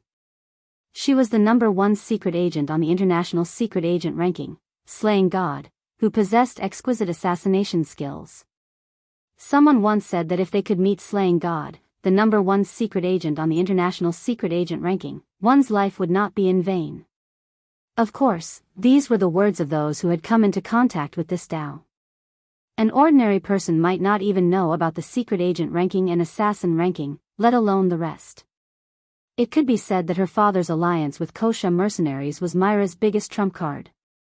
However, after she revealed her biggest trump card, Yunjian's reply was all she got. "My Kosha mercenaries? You're the boss of Kosha mercenaries? No, how is that possible?" Myra's expression changed drastically. Myra's face turned extremely pale in front of everyone's eyes. Everyone who was standing around was shocked. This little girl was. She was the boss of Kosha mercenaries? How was that possible? If she was the boss of Kosha mercenaries, then she was the #1 secret agent on the international secret agent ranking, Slaying God. Slaying God? She was Slaying God? Slaying God? You're Slaying God? The people around her exclaimed in shock. Yunjian's words were like a ticking time bomb that exploded in an instant. Slaying God, what kind of existence was she? He was simply a legendary figure. Since Slaying God's debut, many international businessmen and politicians had been quietly killed. There was even a saying in the underworld that went like this: those who were targeted by Slaying God would feel as if the Grim Reaper had his hands on their necks. None of them had ever imagined that such a person would one day stand in front of them alive. Doya and Charlotte also recovered from the deep despair they felt when they saw Maina's death. The two of them looked at Yunjian in disbelief after hearing what the crowd said. Slaying. Slaying God? Doya and Charlotte were stunned. They were completely dumbfounded. Doya and Charlotte would never have dreamed that it was because they were kind enough to save Yunjian 2 days ago. Even if Yunjian didn't need it, just this one move was enough to change their fates completely. Heh, what slaying God?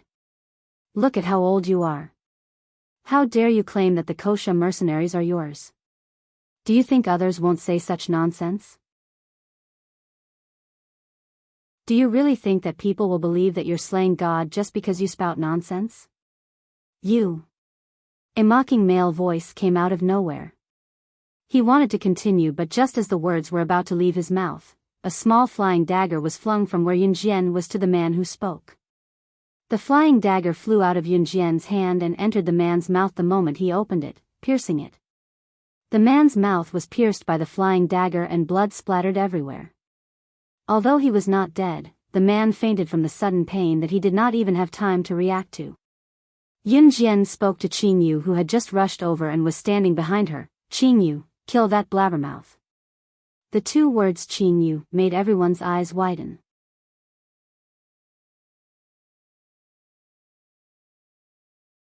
Chapter 1300. Qingyu's name was well known in the underworld as well because she was slaying God's follower and she was a master of poison. How skillful was Qingyu when it came to poisoning? For example, Qingyu could brush past a person within 3 meters. She did not even have to lift her hand and she could poison the person who brushed past her without anyone noticing. She could make people die without anyone knowing. That was Qingyu's ability. It was because of this terrifying ability that the people in the underworld feared Qingyu, second only to slaying God. This was because slaying God had killed her openly, while Qingyu could kill a person in such a way that the person would not even know why he died. This was the power of poison techniques. Slaying God was the one who made Qingyu famous. It could be said that other than snake, lizard and tiger, leopard from the Wuxia mercenaries, Qingyu was one of the few who could follow slaying God and even see her face. Moreover, Qingyu was always by slaying God's side. She would not listen to anyone else other than slaying God. Therefore, when they heard Yunjian address the girl behind her as Qingyu, the people around them were shocked. After the shock, it was followed by endless terror and fear. Oh my God!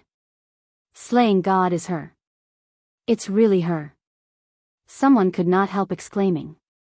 Just as he exclaimed, however, he covered his mouth in fright, afraid that Yunjian would hear what he said. Myra's legs were shaking from fear. Mira had never met anyone who was more powerful than her father, so she had always been fearless. Until just now, she was completely terrified. She still remembered her father telling her that she should not offend these two people in the underworld. If she did, they would annihilate the entire armaments family. One of them was slaying God, who ranked first on the secret agent leaderboard, while the other was Hun's leader. However, Mira had always thought that it was impossible for her to meet them. When she heard that Yunjian was slaying God, she felt like her world had collapsed.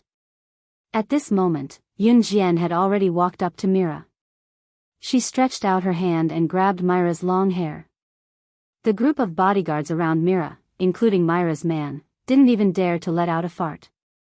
They didn't even dare to breathe loudly. They watched as Yunjian pulled Myra's long hair and pulled Myra's face in front of her. Chi! From afar, Qingyu poured out a bottle of dissolving water and turned the unconscious man into a puddle of blood before everyone's eyes. There was a horrifying sound of dissolving chemicals. Who else in the world could use a bottle of liquid to turn a person into a pool of blood? Qingyu's performance had proven her identity in front of everyone. She was Qingyu, Elder Qingyu of the Wuxia mercenaries. At the same time, she was also known as the Poison Lady by outsiders. Ah! Ah! Yunjian dragged Mira to witness the man's body turning into a puddle of blood after Qingyu poured a bottle of liquid on him. Usually, Mira would not be frightened by such a gory scene, but it was different now. Now that she was being suppressed by Yunjian, the fact that Yunjian was showing her such a gory scene was, "Do you want to have a taste?" Yunjian forced Mira to watch the scene. She was already next to Mira, her lips close to Myra's ears as she whispered something that scared Mira out of her wits. "No. No. Although Mira liked to kill, she was completely terrified when it came to the moment where she would be killed. Yunjian did not wait for Mira to finish. Her lips curled into a sinister smirk that was as eerie as the Grim Reaper from hell. She grabbed Myra's back with her right hand and flung her face and chest to the ground. Mira was flung to the ground directly, her nose smashing into the ground. Mira was terrified. Just as she was about to stand up, she felt a strong foot stepping on her back. Then, she was firmly pressed down, not allowing her to get up. Above her back, Yunjian's decisive voice rang, "Shuang, get me a saw. I'll cut off her limbs with my own hands today." His words were extremely calm, but the words he said were enough to frighten people. However, that was not everyone's focus. Shuang, one of the 4 leaders of the Inhun organization. Someone's eyes widened after hearing Yunjian's words. Shuang lowered his head at Yunjian and replied respectfully, "Yes." "Oh my God. The 4 leaders of the Inhun organization are here too." Someone's face turned pale with fright. Not long after Shuang left, a few female silhouettes came from afar. When the leader saw Mira under Yunjian's foot, he sprinted over and could not stop himself from calling out, "Mira? Oh my God." Yunjian looked up and saw Hina, Maggie, and the rest who she met in the hot spring running over. The one who shouted was the arrogant Hina. When Yunjian entered a hot spring, Hina sent Maggie to chase her away and even wanted to kill her. Now that she saw Hina and Maggie, Yunjian narrowed her eyes. Not long after, Hina, Maggie and the rest stood in front of Yunjian. Hina saw Yunjian stepping on Mira, and her expression changed drastically. She did not know what was going on, so when she saw Yunjian's action, she scolded Yunjian directly.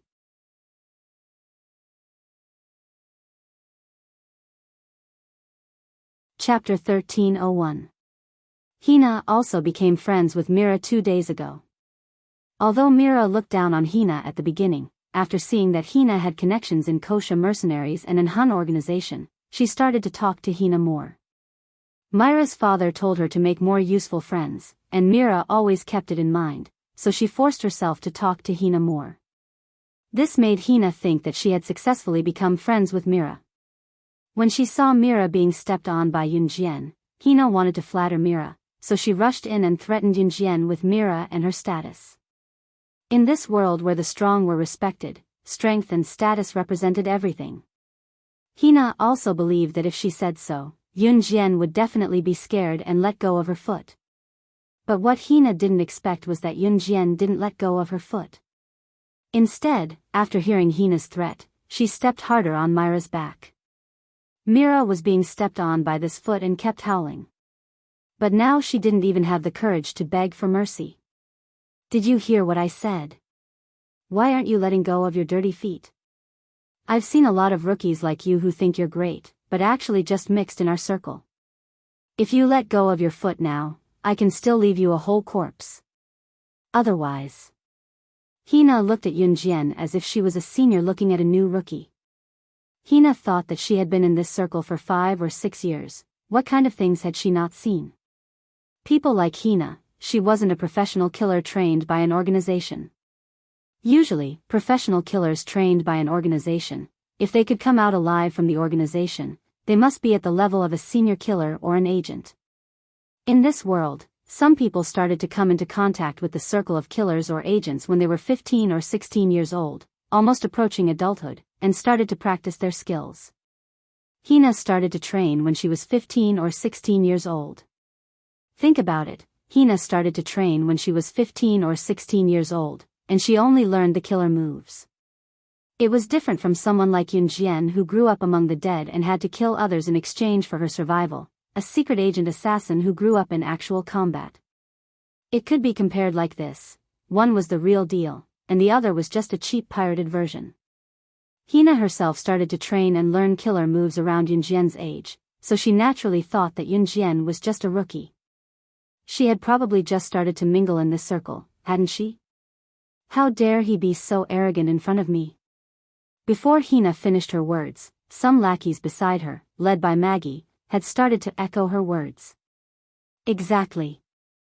That's right. Our sister Sheena has thousands of ways to make you die miserably.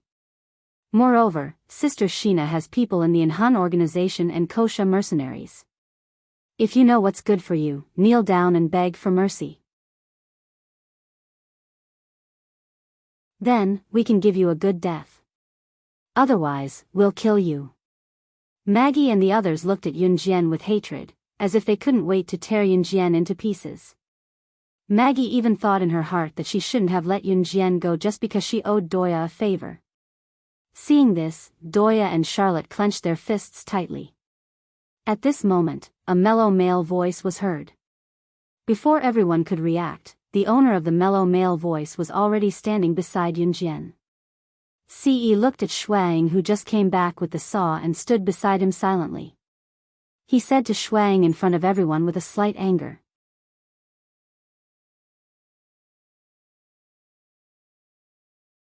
Chapter 1302. Ce couldn't tolerate having sand in his eyes. The reason why Inhan was able to achieve what it had today was due to the strict implementation of Inhan's own rules. Normally, Ce could joke around with the 4 leaders of the Inhan organization, but when it came to critical moments, he wouldn't allow a single mistake to happen. Moreover, the Inhan organization had its own rules. Everyone in the organization wasn't allowed to be related. The meaning of this rule was that anyone who belonged to the Inhan organization wasn't allowed to use the name of the organization to cause trouble.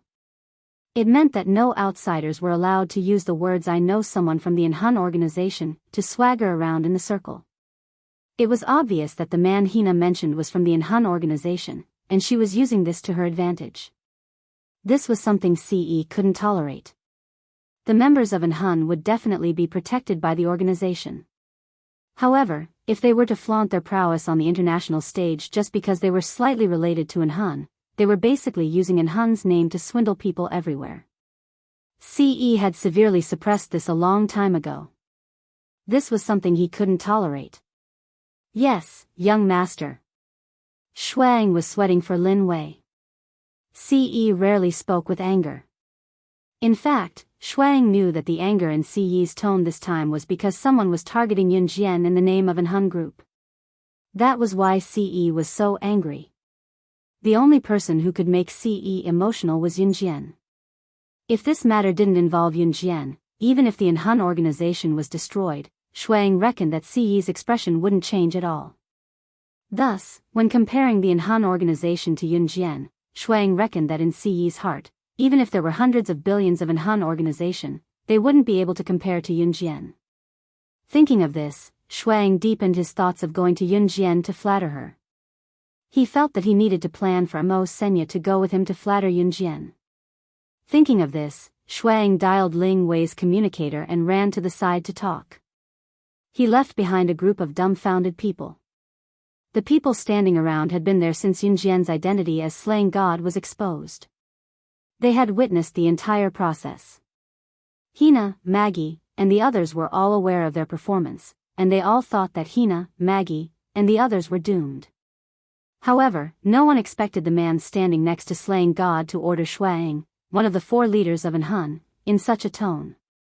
And most importantly, Shuang was actually obedient. Then, this meant that, could it be that this young man, he's the leader of Inhan? Someone cried out in astonishment, which struck everyone's hearts in an instant. Everyone's faces turned pale. Hearing what Ce said, the people around them felt the urge to flee as quickly as possible. However, due to fear, they were rooted to the ground like nails. There was a rumor that anyone who met Inhan's leader would be killed by the organization. Even if they managed to escape, they would be hunted down by Inhan. In other words, they would die without a doubt. Hina, Maggie, and the others who were still acting all high and mighty earlier, fell apart in an instant. Especially Hina, who had just boasted that her man was from Anhun. In the end, Yun Jian's man was the leader of Anhun who had never shown his face. This couldn't be real, right? A Kosha mercenaries boss and Anhun's leader. They're a perfect match. I'm afraid there's no one else in this world who's more compatible than them. Just as Hina was in disbelief, a voice from the side sent her to the bottom of the valley. The Kosha mercenaries boss? Slaying God? Slaying God, the #1 secret agent in the international ranking?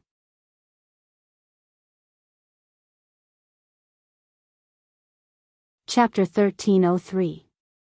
Yun Jian. It was slaying God. Hina's expression changed drastically at the sudden realization. She was terrified. Had she offended Anhun's leader and the boss of Kosha mercenaries just to please Mira? Just as she was thinking about it, Yun Jian's voice was heard. Shuang, have you brought the saw? It's here. Shuang obeyed. He quickly brought the saw in his hand to Yun Jian and passed it to her. The saw was used by farmers to chop down trees. It was only a matter of time before it could be used to cut off a person's leg. Of course, if one were to use this saw to cut off a person's leg without anesthetics, it would be a fate worse than death. Yun Jian took the saw and placed it gently on Myra's fair-skinned legs under her shorts. She gently slid down, and the sharp saw cut Myra's fair and smooth thigh, causing blood to gush out. No. No. Sob sob. Mira was trembling in fear. However, Yun Jian stepped on her back so hard that she could not move at all. Yun Jian bent down and patted Myra's face gently in front of everyone. Then, her soft voice came from above Mira. This saw is quite sharp. It's perfect for sawing off your legs and hands. I'll cut off your legs first, then your hands, and then dig out your heart. Let's do it slowly. Don't rush, okay? Yun Jian sounded like she was talking to herself, but Mira was scared out of her wits when she heard it. No. I was wrong. I shouldn't have killed that woman. I'll do whatever you want me to. How about? I'll ask my father to stop allying with your Kosha mercenaries as long as you don't kill me. Don't kill me. It was Myra's first time experiencing the fear of death. She could clearly feel Mayina's struggle before she died. However, the main character this time was Mira herself. Before Mira could finish her sentence, Yun Jian had already raised the saw and slashed it on Myra's thigh. Ah! Mira almost fainted from the sudden pain. However, Yun Jian held Myra's philtrum tightly to prevent her from passing out. At this moment, Mira would rather pass out. Yun Jian. Just as Yun Jian was about to cut off Myra's leg with the saw, a weak voice was heard. Yun Jian turned and saw Doya looking at her with a pale face.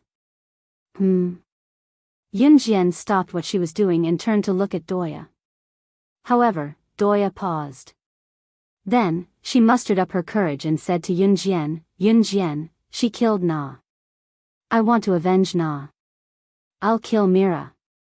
Even after knowing Yun Jian's identity, Doya could still look at her openly.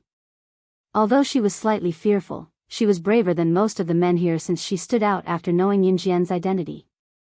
Yes, we'll kill Mira. Charlotte clenched her fists tightly. Her eyes were red, but she resisted the urge to cry out loud. She looked at Yun Jian like Doya. Yun Jian narrowed her eyes when she heard the voices. She looked at Doya and Charlotte's enthusiasm. She liked it very much.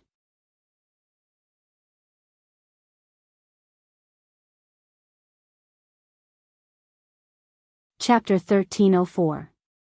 After Yun Jian finished speaking, she looked down at Mira, who was under her feet. Mira didn't faint because Yun Jian had pinched her philtrum.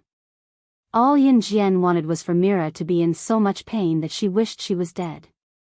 With a gentle flick of her hand, she swung the saw at Doya and Charlotte without even lifting her head to look at the pair. Doya reached out and caught the saw that Yun Jian had tossed over. She grabbed the saw and rushed towards Mira with red eyes. Doya grabbed the saw and rushed to Mira, shouting, "Go to hell." In the next second, Doya grabbed the saw and slashed at Myra's thigh. With a few forceful slashes, one of Myra's thighs was cut off. The leg was completely separated from Myra's body. Mira instantly howled in pain because Yunjian had pinched Myra's philtrum. Mira couldn't resist at all. Her screams pierced through the sky, but no one cared. After Doya chopped off one of Myra's legs, she suddenly remembered that Myina was humiliated to death by Mira. When Myina's chest was cut open, the people around her didn't have any sympathy. The men even whistled as they watched happily. Doya raised the saw and was about to chop off Myra's other leg when Charlotte frantically snatched the saw away. After Myra's arms and legs were chopped off, she couldn't wake up even after pinching her philtrum. She completely fainted. Yunjian stood aside and watched as Doya and Charlotte sawed off Myra's limbs and chopped her into pieces. It was only when Mira breathed her last that Doya and Charlotte stood before Yunjian with their hands clasped. Myra's death could at most avenge Myina, but Myina was dead. Myra's death could not bring Myina back to life. Yunjian lowered her eyes. She didn't turn around. Ce was standing behind Yunjian. He reached out and pulled Yunjian into his embrace, then ordered Shuang, "Kill everyone here." That didn't include Doya and Charlotte. Shuang naturally knew what was going on. "What? You actually want to kill us? Why?"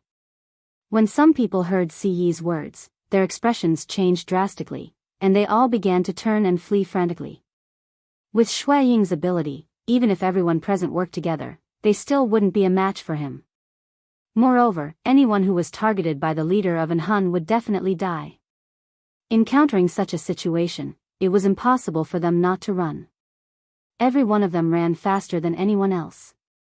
When Qingyu saw this, she helped Shuang to kill all those who were trying to escape. The one thing Hina regretted the most before she died was that she didn't care about anything and rushed to help Mira. But in the end, she got herself killed. She regretted provoking Yunjian. This devil. There were corpses everywhere, but Yunjian and Ce's expressions didn't change at all. To Yunjian and Ce, dead people were something they were used to. This was how it was in this circle. If you weren't strong, you deserved to die. It was because Yunjian and Ce were strong that those people deserved to die. Yunjian was nestled in Ce's embrace. Ce hugged her from behind and lowered his head to sniff the faint fragrance on her body. Yunjian extended a hand and placed it in front of Doya and Charlotte. She pursed her lips and said after a while, "Are the two of you willing to join the Kosha mercenaries?" She was very satisfied with Doya and Charlotte's performance just now. If she taught them well, they would definitely become elites and talents in the underworld.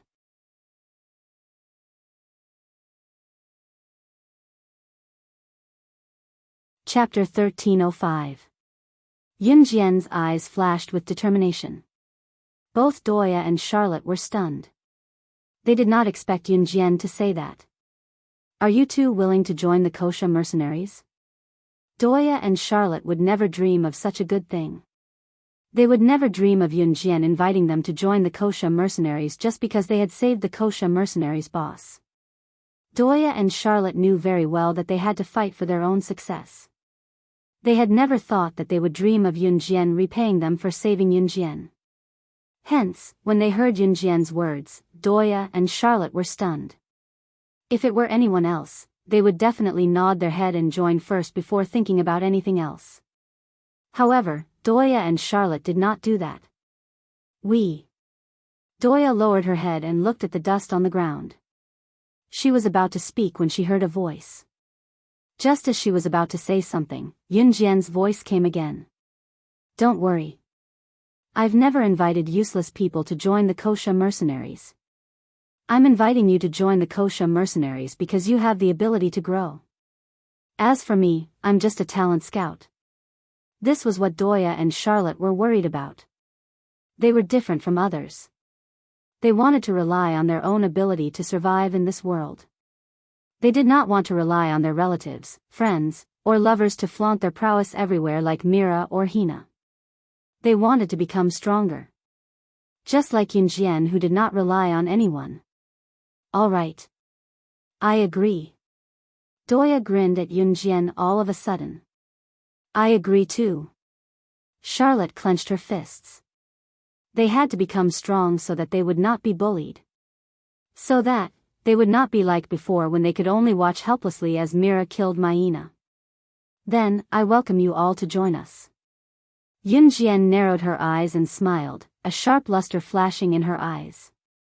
Yunjian only invited Doya and Charlotte to join. As for the others, she did not care. She, Yunjian, did not invite the weak. Other friends like Doya and Charlotte were not qualified to do so. Anyone that Yunjian invited would definitely be a future powerhouse that she recognized.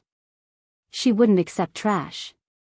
The flower bed where Yunjian and the others were at was quite a distance away from the venue of the tea party. At this moment, in the dance hall of the tea party, the snake lizard was already here. She was standing in the middle of the hall with her arms crossed. Many people recognized Snake Lizard's identity and came forward to express their goodwill.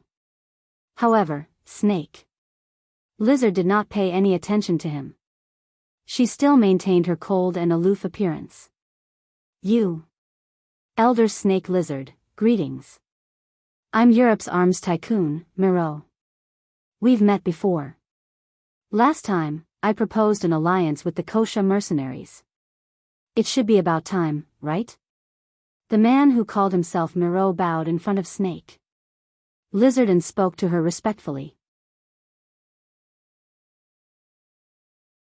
Miro was Myra's father and was also a Europe's arms tycoon. I forgot. Snake Lizard stood there with her arms crossed. She did not even pay attention to Miro. Hearing that, Miro's face was immediately filled with awkwardness. However, he continued to move forward. However, at this moment, the door suddenly opened. A beautiful teenage girl and a handsome man walked in from outside the door. A handsome man followed behind them. The handsome man held a gunny sack in one hand and threw it in front of everyone. The contents of the gunny sack rolled out. It was a body without limbs. The body was stiff but the face was intact. It was obvious who this person was.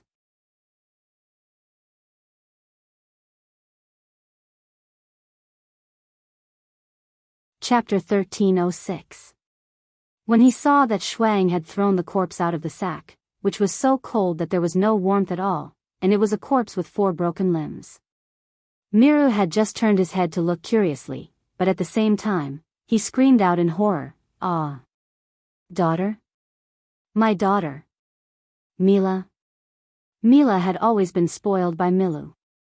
She was so spoiled that she was afraid she would melt. Milu also felt that all this was natural. So when he knew that Mila had fallen in love with perverted killing methods, Milu did not stop her. Instead, he found a bunch of living people for Mila to play with. Then, he used all kinds of cruel methods to kill those people. Yes, Mila had liked to kill a living person in the most cruel way since she was young. For example, when she killed Maina just now, Mila cut off Maina's chest while she was still alive. But to Mila, watching Maina's chest being cut off while she was still alive was a very fun and interesting thing. And Milu had always indulged his daughter to do this, because he had the ability to indulge his daughter to treat others like this.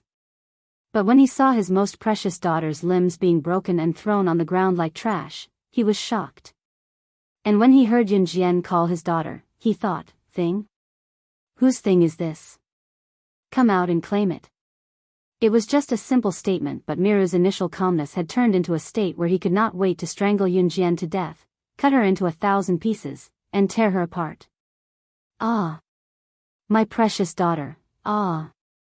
Milu screamed and roared.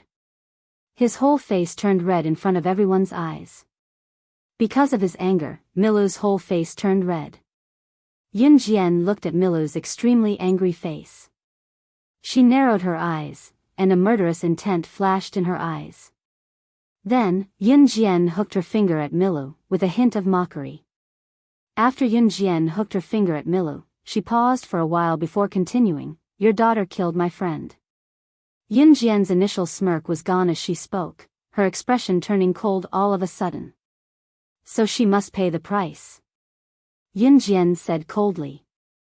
At this point, she paused again, and Yun Jian reached out her hand and pointed at Miru. "The price is... I want your position as Europe's arms tycoon," Yun Jian said arrogantly. She was arrogant because she had the right to be arrogant. She was arrogant because she had the right to be arrogant. As long as she took away Miro's position as the European arms tycoon, Yun Jian would have all of Miro's financial resources and manpower. The European arms tycoon was not an ordinary person or a small position. If Yun Jian were to obtain this position, she would definitely double the status of the Wuxia mercenaries internationally. Yun Jian's words caused an uproar among the crowd. In particular, the top assassins and secret agents from all over the world were all present at the scene. Yun Jian, a teenage girl, rushed in and pointed at Miru exaggeratedly, asking him to hand over the position of the European arms tycoon. Was this little girl crazy? Pfft, ha ha ha. Little girl, why didn't you go home to find your mother to drink milk? Why did you come here to sing? Ha ha. Someone was suddenly amused by Yun Jian, and then walked 3 meters away from Yun Jian while holding his stomach. The surrounding people were infected by this person's atmosphere, and one by one, they all laughed. However, the man who walked 3 meters away from Yun Jian immediately held his stomach and laughed. Yun Jian suddenly glanced at him from the corner of her eyes. She reached out her hand, and a blade flew along the track to the man's neck at a speed that could not be captured by the naked eye. One knife, and the throat was sealed. The man was still laughing, but his laughter suddenly stopped, and in the next second, he fell to the ground with a plop. The people who were laughing and mocking Yun Jian for being a little kid all stopped laughing instantly. Suddenly, the surroundings were silent.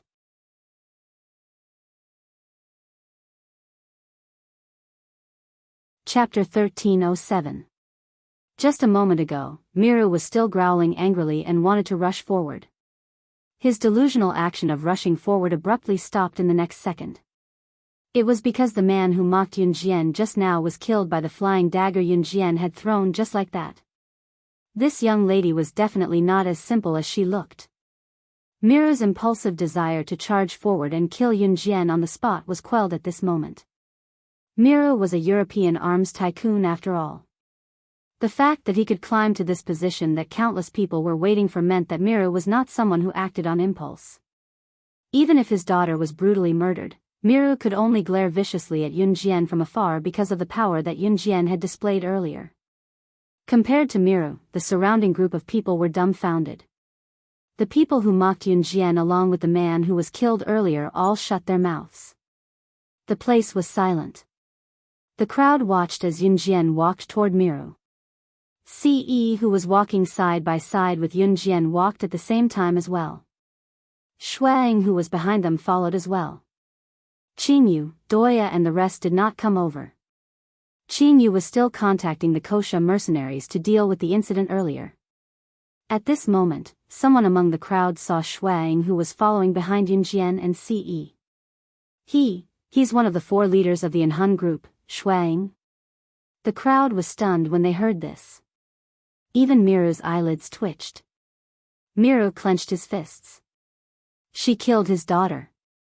He would never let Yun Jian go. Just as Miru was thinking this, he suddenly noticed a slender and cold silhouette walking past him.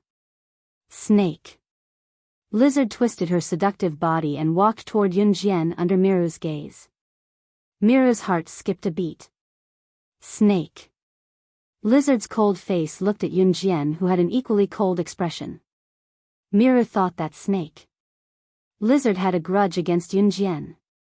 Now that Snake. Lizard was heading towards Yun Jian. Could it be, Elder Snake Lizard, as long as you kill her for me and avenge my daughter, I will give you half of my financial resources and power. Miru couldn't wait to tear Yun Jian into pieces. Therefore, Miru had put in his capital this time. As long as he could kill Yun Jian, who had persecuted his poor daughter, Miru was willing to give up half of his wealth and power. Moreover, Miru knew that the condition he offered was very tempting. He was also certain that Snake Lizard would definitely agree. After all, if the Kosha mercenaries could obtain half of the forces under the European arms tycoon, it would be enough to strengthen their international standing. What's more, killing this teenage girl should be a piece of cake for Snake Lizard, right? Miru's words did not receive any response from Snake Lizard. However, Miru was already confident that Snake Lizard would help him kill Yunjian. Looking at Snake Lizard walking towards Yunjian while Yunjian was frowning slightly, Miru was even more determined in his thoughts. In order to make Snake Lizard quickly kill Yunjian for him, Miru even shouted at Snake Lizard, quick! Kill her quickly! Kill her! Kill her and I will give you half of my financial resources and power. Miru's face turned red, it was the kind of red that came from anger. However, just as Miru finished speaking, Yunjian's voice rang out, I am only worth half of your arms and power? Then wouldn't it be more worth it for me to kill you and take all your forces? Yunjian's words made everyone present confused. What nonsense was this little girl talking about? Just as they were thinking about it, Snake Lizard had already walked in front of Yunjian. However, before Snake Lizard could speak, a man's figure suddenly walked in through the gate. The man glanced around and locked onto Yunjian. The man walked over and shouted at Yunjian, SS. So you are here. Sister Snake Lizard has been looking for you for a long time. The man was Mad Dragon.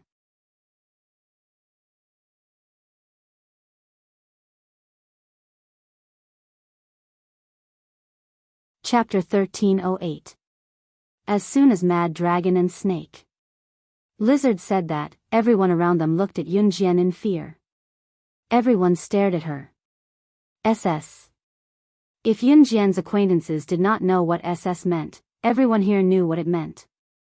In the underworld, there was no one else who could be called SS other than Slaying God. Moreover, Snake Lizard called Yunjian her sister. That man is Mad Dragon from an Hun group. Mad Dragon only joined the Kosha mercenaries recently. That means this young lady is Slaying God. In her past life, Yunjian would attend such events as well, but every time she appeared, there would be an uproar from the crowd. Of course, other than the uproar from the small fries around them, the big shots around them narrowed their eyes and looked at Yunjian provocatively. Miru's ability was not to be underestimated, but in an event like this, his status was at the bottom. Therefore, when he heard that Yunjian was Slaying God, he recalled how he had asked Snake Lizard to kill Yunjian. Miru felt as if he had been struck by lightning, and he stood rooted to the ground. Looking at the bewildered looks and squinting eyes of the people around her, Yunjian was unfazed. She merely frowned. In the past, Yunjian would use a human skin mask and an incredible disguise skill to turn herself into another person when she attended various events. Everyone in the underworld knew that, so even if they saw Yunjian's face, no one would look for Slaying God based on Yunjian's appearance. As time passed, no one would do such a stupid thing. Yunjian knew that if she showed her real face today, everyone would think that she was wearing a human skin mask, and no one would be willing to investigate her face. Even if someone were to investigate, she had a way to kill them before they could track her down. In the past, the Kosha mercenaries did not have the ability to do that, but now, she had the ability to do it. Therefore, she did not have to disguise herself as another person anymore. Outsiders thought that she was very mysterious in her past life, but in reality, Yunjian did not want to expose herself because she was afraid that she would not be able to protect herself after her identity was exposed. After all, the number 1 position on the special agent ranking list was occupied by many powerful international figures. There were also countless people who were eyeing this position covetously. At the same time, Yunjian had already reached her hand out to Miru.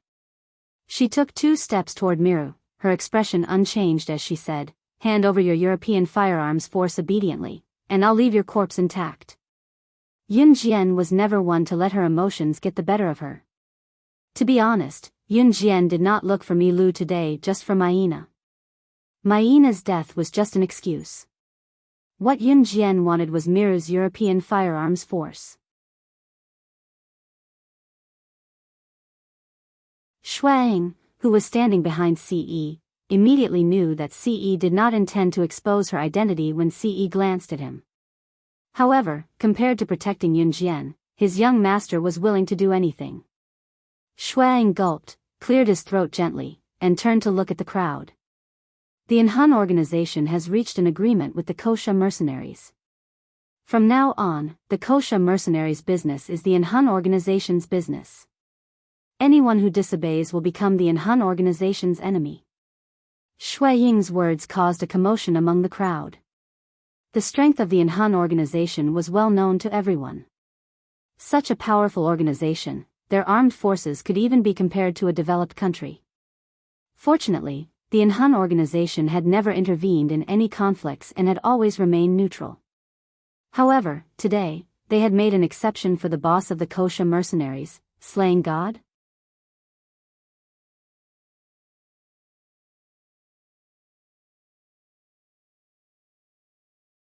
Chapter 1309. If the people present knew that this was Inhun's leader's way of expressing his love for Kosha mercenaries' boss, slaying God, they would have been dumbfounded.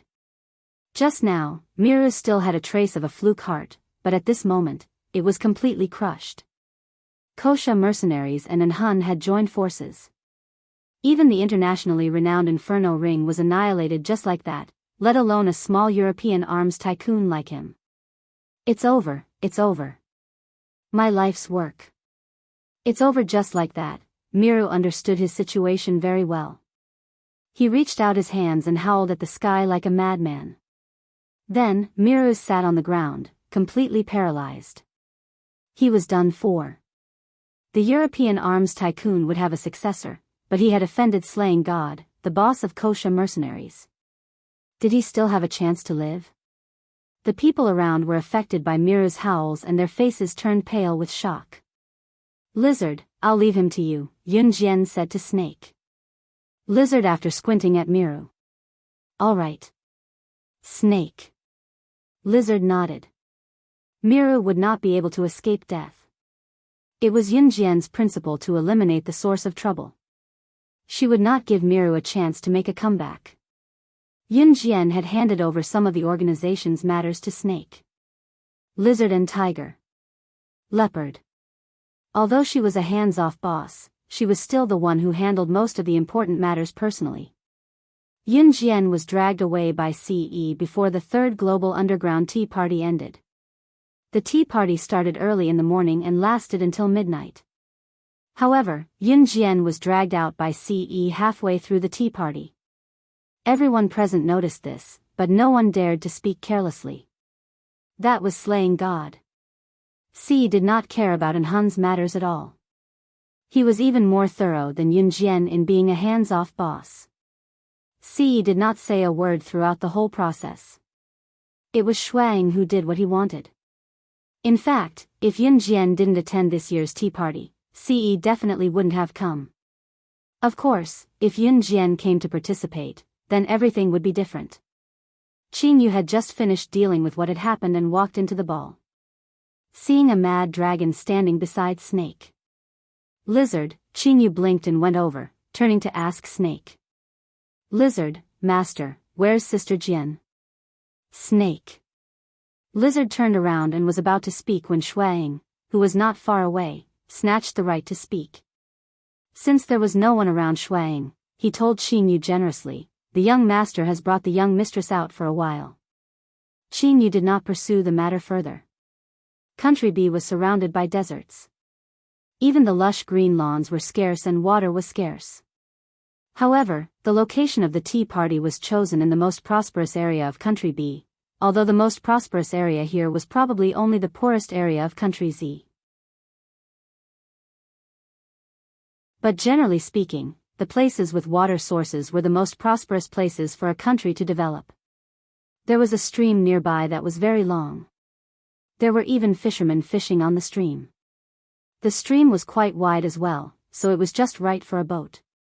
Ce held Yunjian's hand all the way to the stream and saw a fisherman couple anchored their fishing boat by the shore. No matter how poor the locals were, they were not greedy. Ce did not want to disturb the order of this place either. Therefore, Ce pulled Yunjian over and spoke to the fisherman standing by the shore in the fluent local dialect with a smirk.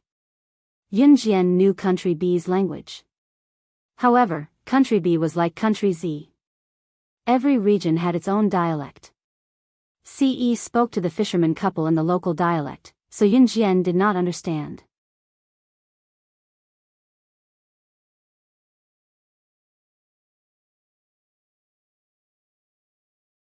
Chapter 13:10. The fisherman's wife's words stunned Yunjian for a moment.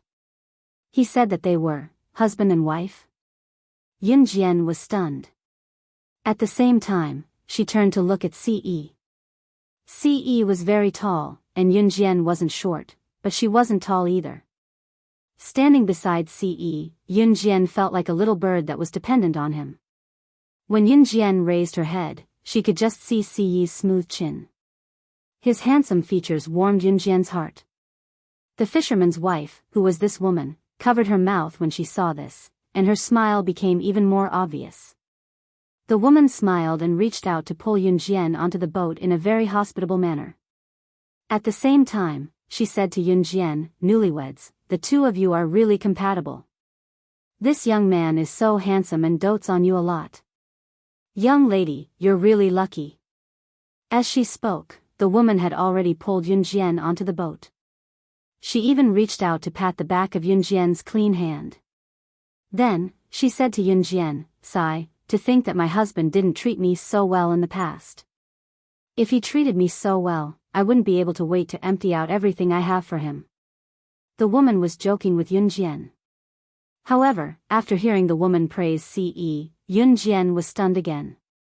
She turned to look at Ce, her eyes filled with great confusion. What exactly did he say to make the fisherman's wife praise him like this?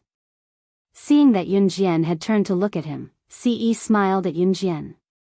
It was the kind of smile that came from the bottom of his heart. After laughing, Ce glanced at the fisherman and his wife, who were looking at him suspiciously from the corner of his eyes. Ce curled his lips and said to the fisherman and his wife in a dialect that Yunjian couldn't understand, "She can't leave me. She gets shy when she's 1 meter away from me." When the fisherman and his wife heard this, they said, "Oh," in a delaying tone. Then, the fisherman's wife reached out to pat the back of Yunjian's hand and said to Yunjian in Country B's language that Yunjian could understand, "Don't be afraid. Auntie and uncle aren't bad people." With that, the fisherman's wife praised Ce a few more times. Yunjian was baffled by what she heard. She really wanted to know what Ce had said to the fisherman and his wife. However, in front of the fisherman and his wife, the fisherman's wife, S paddles paddles as paddle, S and or nots paddle S paddles. Whenever Ce said a few words, the fisherman's wife would turn to Yunjian and praise Ce. Yunjian didn't really understand. Instead, she turned to glare at Ce with a pout, but what she got in return was Ce's innocent handsome face. This was the first time that Yunjian had suffered a setback. She had never been fooled like today because she didn't understand the local dialect. There were many local dialects in the world.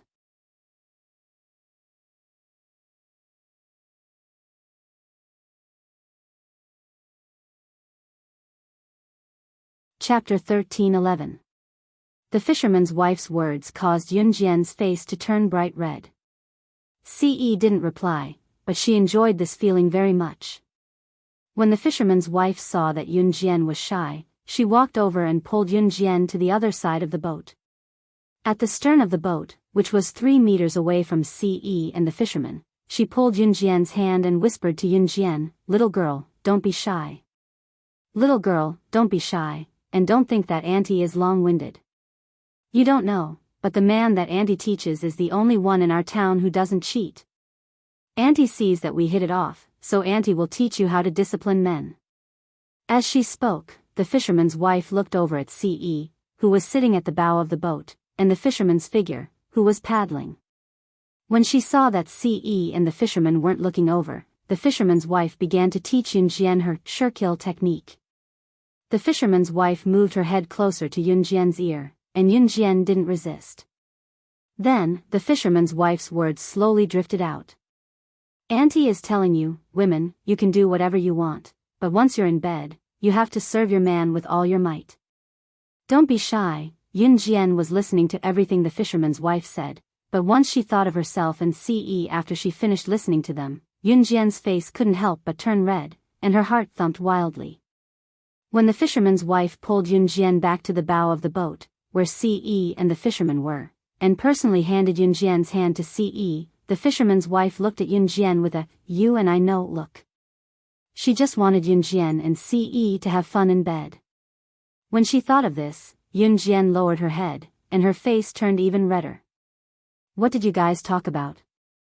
To make matters worse, Ce was going to whisper in Yunjian's ear. Nothing. Ce went to Yunjian's ear. Yunjian was numbed by the airflow from Ce's words, and she gently pushed Ce. Xiao Jian, you become naughty. Ce smirked as he stared at her. His stare made Yunjian even more bashful. At this time, the boat went into a cave, and the fisherman and his wife stood in front of the boat, rowing. Both of them were very careful when they passed through the cave. After all, if they made a mistake, it was very likely that they would capsize in the cave. After all, there were a lot of sizes, and they were very united. People's rescue was the fisherman's life. However, if the boat capsized in the cave, the vagrants would not be able to see it at all, even if they screamed for help. Therefore, the fisherman and his wife were rowing the boat seriously with their backs facing Yunjian and Ce. The moment they passed the cave, Ce suddenly bent down and pressed Yunjian's head with one hand while he pulled Yunjian's head closer to him with the other. However, he bent down and kissed her little mouth that didn't have time to react. It was an exciting action since the fisherman and his wife were standing not too far away. It was not like there was no light in the cave. If the fisherman's wife saw her and Ce doing it right in front of them, would it not prove that she and Ce were burning with desire and thirst? Yunjian pushed Ce a few times, but Ce stayed where he was and kissed her on the lips. It was only when they were about to leave the cave and the fisherman's wife turned around that Yunjian pushed Ce away. However, because she pushed a little too hard and both of them were inexperienced, their lips were pushed away in time when they pushed Ce away, making a muffled sound. The sound made Yunjian straighten her back.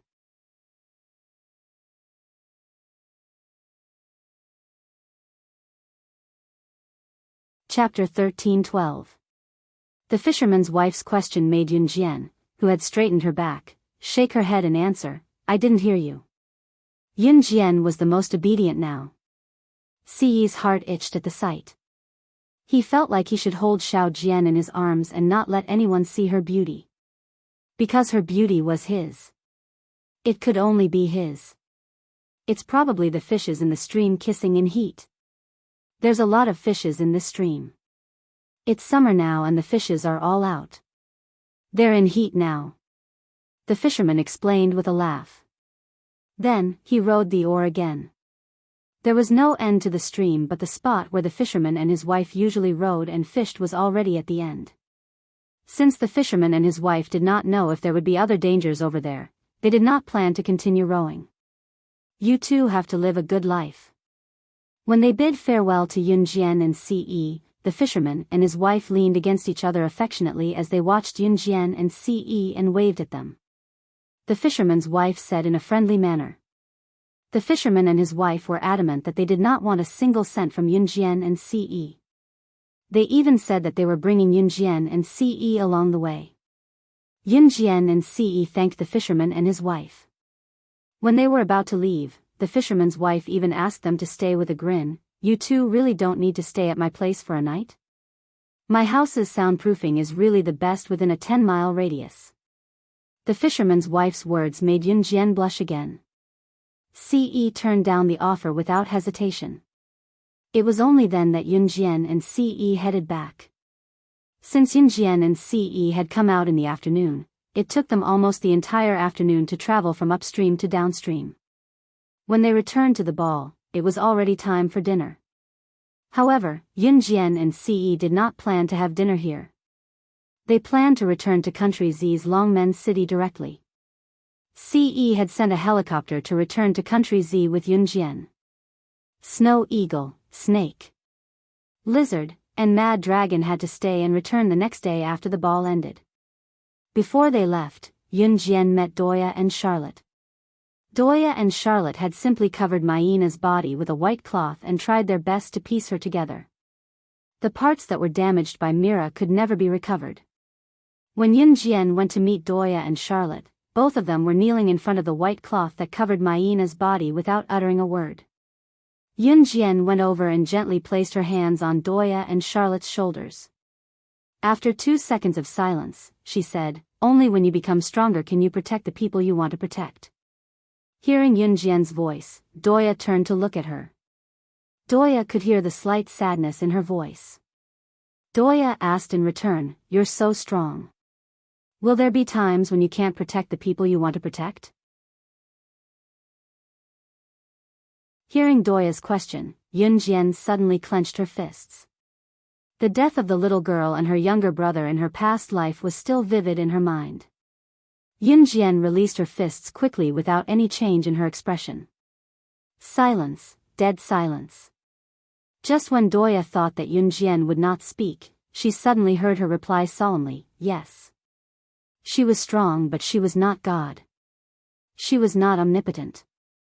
Even she, slaying God, would make mistakes. "I heard that you're going to Country M first before reporting to the mercenary group." Yunjian broke the silence.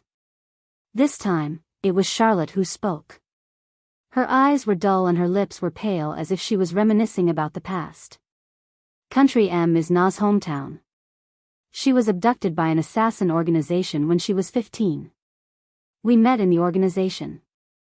She told me a long time ago that she had family, but she didn't want to drag them down with her identity as an assassin. She once said that if she couldn't wait until she became strong enough to go home and die before she could, she asked me to bring her back to her hometown.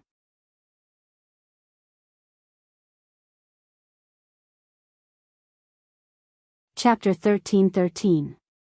If Yunjian lowered her head to look at Charlotte, she could see the glint of clarity in the girl's eyes that glinted in determination. Charlotte forced herself to sound normal, but her hoarse voice betrayed her emotions. She clenched her fists tightly as she stared at Maina's body that was covered by the white cloth. Suddenly, a teardrop silently flowed down from the corner of Charlotte's eye, sinking into the dust.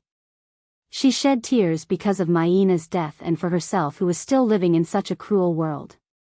"Yunjian, I'll definitely become a powerhouse. I'm grateful that you've avenged Maina and given Doya and I the chance to join the Kosha mercenaries." Charlotte wiped her tears away and stood up.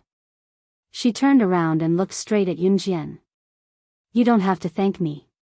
You should be thanking yourself." Yunjian gave Charlotte a nonchalant smile before she turned and walked out. She did not help Doya and Charlotte for no reason. Doya and Charlotte were good seedlings.